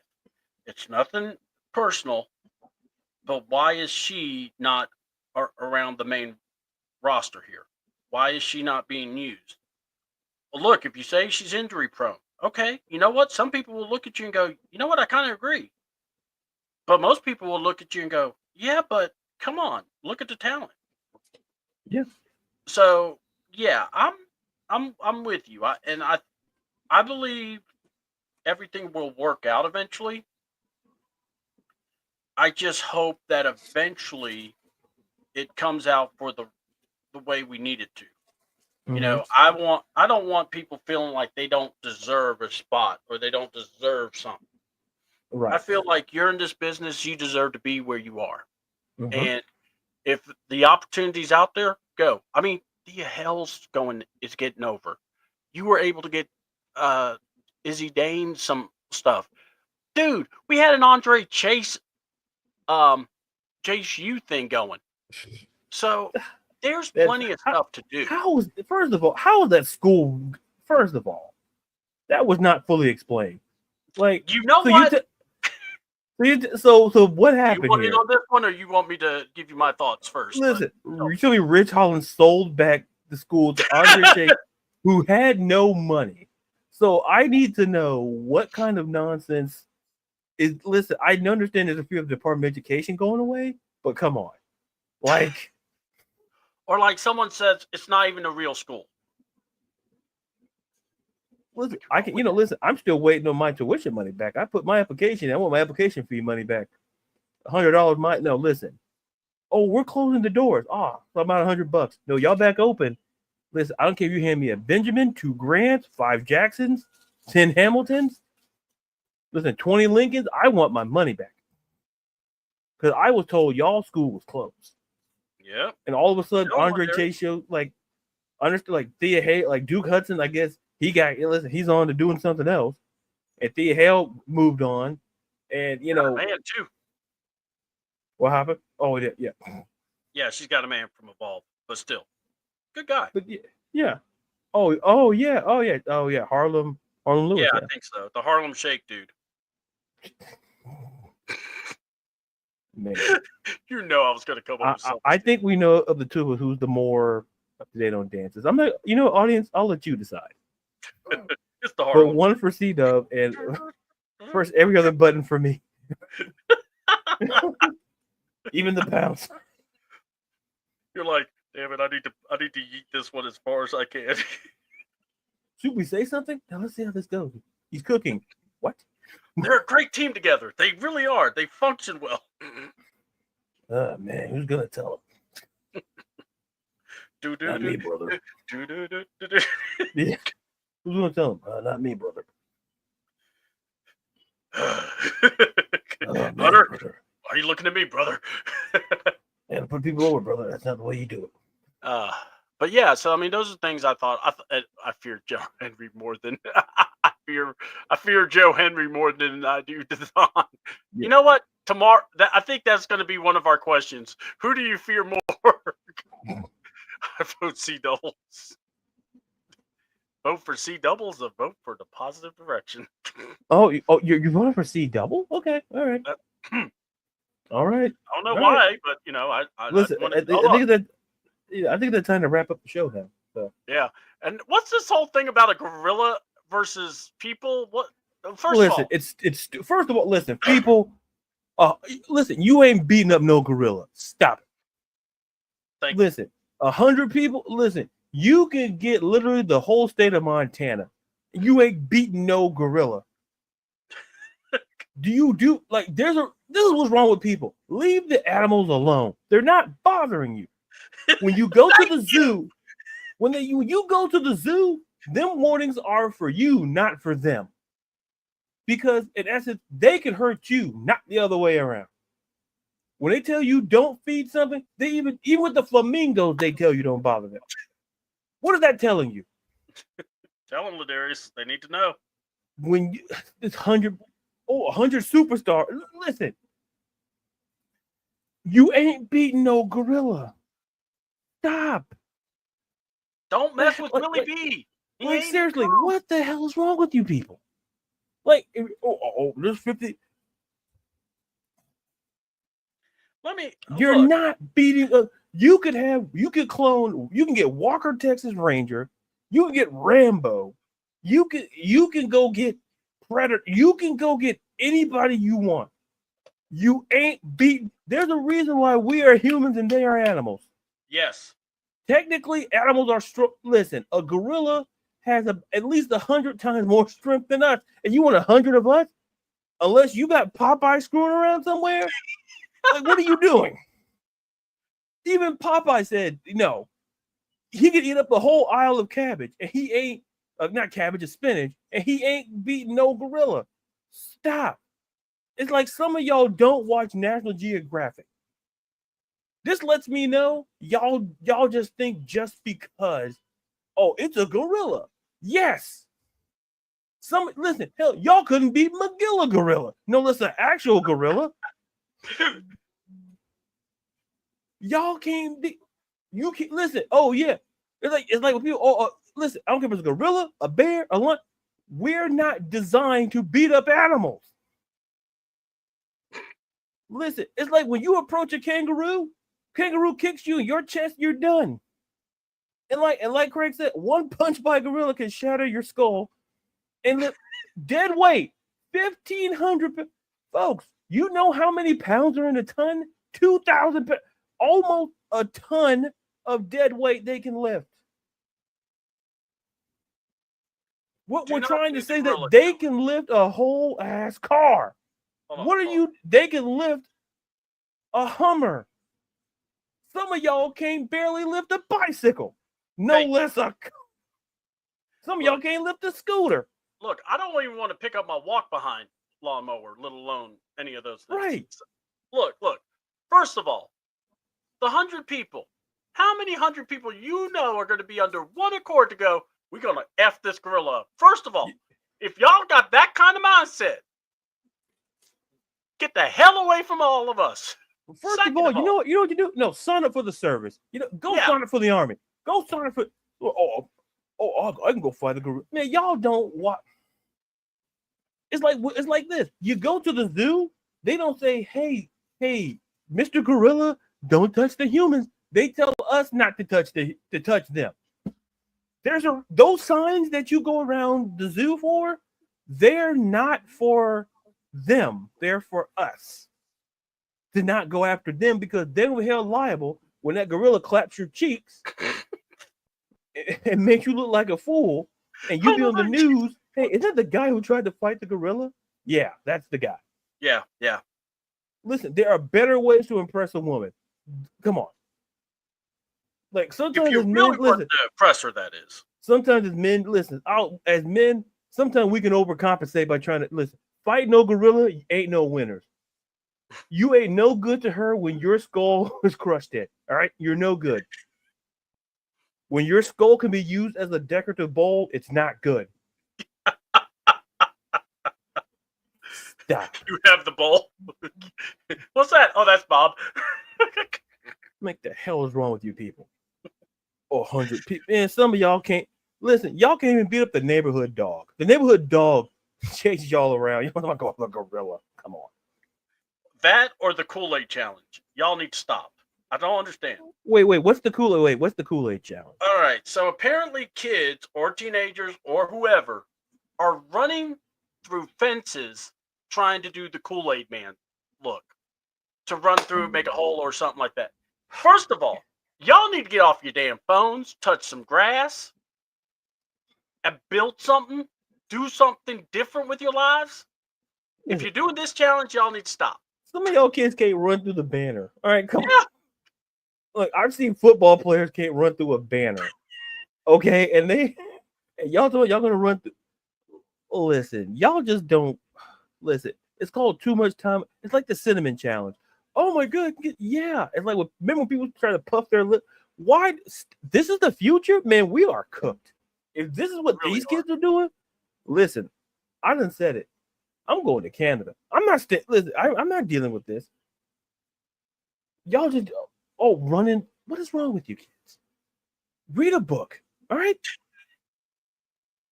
You're listen to us. Right. You know what, Craig, you're right. That fence has to be wide open and not be a fence for that to work. Yeah. Yeah. Some of y'all, first of all, can some listen? It depends what type of fence. Like, y'all don't be trying to run through that barbed wire fence because that's maybe mean you don't belong on there. Or don't run like on the chain link, like folks. Y'all need to stop. If we have to tell you what fence to run through and what not to, you really shouldn't be running. Because technically, the Kool-Aid Man doesn't know Family Guy. Technically, he should be shattered because he's made of glass. He's running through a brick building. Like, TV, listen, we understand it's comedy. Some of y'all take it seriously. And that's the problem. Just like the whole gorilla thing. Listen, some of these animals got more sense than us. Notice how animals act and notice how we act. Some of these animals are looking at us like, what the hell's wrong with these idiots? It's like, oh yeah, I can fight that there gorilla. Oh, I can fight that there kangaroo. No, you can't. Hey, you see that gorilla? I'm gonna fuck him up. What? Oh man, hey, where's he at? I think he's over somewhere in New York City. Where you live at? I live in Washington. It's like, y'all need to stop. You know, before we close, like, listen, this is the outro. Some of y'all, this is the outro, folks. Listen, some of y'all need to just stop. Because here's a list. I don't need a list of people who can be the gorilla. I need a list of people who want to be doctors and lawyers. I don't need a list. Now, a gorilla versus a kangaroo. Now that's a fairer fight than a gorilla versus a human. Yeah. I'm not condoning animal fighting, but these are like hypothetical conversations we're having. Like, if y'all out here trying to debate humans versus those are matches animals, that are intriguing enough. Right. It's like this. It's like when people can say, "Oh, a human can outrun a cheetah." Even Usain Bolt could not outrun a cheetah. Okay, even Michael Phelps lost to was a dolphin or a shark. What are we doing? I don't care if it's AI generated. What is that telling you? Stop thinking we're better than animals. These animals aren't bothering. Yeah. We keep bothering them. It's gonna be like that Simpsons episode where all them dolphins come out to the land and start beating the bejesus out of us. And guess what? They send when that episode they sent us out to the water, to the ocean. Why? Yeah. Because there's more. Because first of all, there's more of them than there technically is of us. Like, they're gonna look at us going, "What are you gonna do about it?" Right. So kids, listen. Drink Kool-Aid. Don't be the Kool-Aid man. And listen, some of y'all grown folk, stop with the gorilla stuff. Talk about ideas. Stop talking about, I have a list of people. You ain't got a list of nothing. Even Iron Man can't beat a gorilla. I'm done. There you go. That's how we're gonna end the show. Thanos and Iron Man can't beat it. Now I'm done. Yep. There you go. You know what? Place closed. If you got a problem, go fight a gorilla. All right. Look. Well, go fight yourselves and you still might lose. Yeah, exactly. All right. So, folks, check us out tomorrow morning, 10:30. We're gonna have We're gonna have some fact or fiction. We're gonna be talking some topics also. 10:30 in the morning, we will be talking about Prankgate. We'll talk about the draft. Talk about how wise is it for a daddy to come on to the court to face up with a 7-foot tall person, or maybe a gorilla. Who knows now? We might be changing some of the topics up, especially after the gorilla conversation, because that was great. I love that. So with that being said, Darius, tell the people where they can find you. Tony T versus the gorilla. Craig, you trying to get me in trouble, man? My money's on the gorilla. Listen, you know what, Craig? I'm gonna wire you some money. You know who to bet on. But same. You can find me on Twitter, TikTok at @Brown, Instagram there's _Brown, writer editor for Beyond Women's Sports. I'll have an article out this week. I'll be talking about WNBA, their training camp. I'll be probably talking about my favorite team, the Seattle Storm. Talk about one of their preseason games, and talk about what to expect. And like I say, join myself, join CDouble, Carrie, Ron, and myself for the for the Morning Madness crew and to talk about all things gorilla or non-gorilla related. And thank you to the chat. Thank you to a lot of you came into the chat. Craig, John, I think David, Dre, Carrie joined. Yep. I want to make sure I'm not missing anybody. No, I said John, I said Dre, counted for it. and yeah, in the mirror, I don't know who that is. So I'm not gonna. No disrespect. lot of good April, Ron, for showing up. So all of you, thank you, and Devin as well for popping in, hoping his baseball team did well. And Christy, hey, Christy's cooking. Listen, we just cooked a while ago. We were cooking. Yeah, we were, especially with the gorilla too. Oh, and you said before we go, you said Christy does the Yes, the AFN with the ladies chat. yes, and please check out them, the AFN. Check out their stuff. They're fantastic. You know, my guy here was on there, did great, and hopefully get on there if they allow me. Because after today, I don't know if I'll be allowed on YouTube again.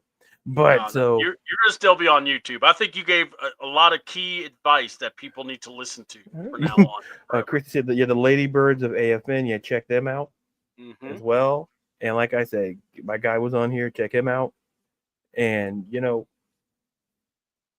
great show as always. Awesome. And look, guys, I love this guy. We may not talk all the time because we got things going on. I know his writing, but I love having him around. I love talking wrestling. I love talking sports with him. My God, that was so much fun. I needed that laugh, by the way. Oh my God, I'll never forget that now. And on the Atlanta Falcon Nation channel on Tuesdays at 8 p.m. So that's where you can find the Ladybirds of AFN. So if y'all want to know, you now know. Same time as NXT, but we make arrangements because you know what? We love y'all. So we do that. So, but yeah, find me CDouble28 on YouTube, CDoubleAWTN on X. The best way to contact us, man, leave a comment on these messages. We'll respond to you back. At least on the on YouTube. Like and subscribe to us, and we're just going to keep going. Hopefully, we'll just keep this machine rolling on through and see where it takes us. Looking forward to tomorrow because, like I said, we finally get to go in about this draft class and also the draft coverage. We got to do it. So, if you love your sacred cows, keep them away. It ain't going to be pretty. So, with that being said, for Ladarius, for C-Dub, and for Patrick McFish, and for Tony D'Angelo and his matchup with the Gorilla, we'll see you all soon. Thank you all so much, and thank you for clicking the thumbs up. Appreciate you, Christy. Thank you, Craig. And thank everybody. We really do love having all y'all. We love for you to come and talk women's sports. So, yes, Ladarius, you're invited. Just let me know. We'll set it up, and I'll be there. All right. So, without further ado, we will let y'all enjoy your rest of your night. If you're watching Dynamite, we'll pray for you. If you watch Collision, just know to watch on TBS because it got bumped for Avengers Infinity War. That is not a joke. That's legit. They bumped their weekly show to be on TBS so they can show Infinity War's Adventures. To be fair, I do like that movie too. So without further ado, I'm C-Dub. That's Ladarius. We out. Peace. The director's cut of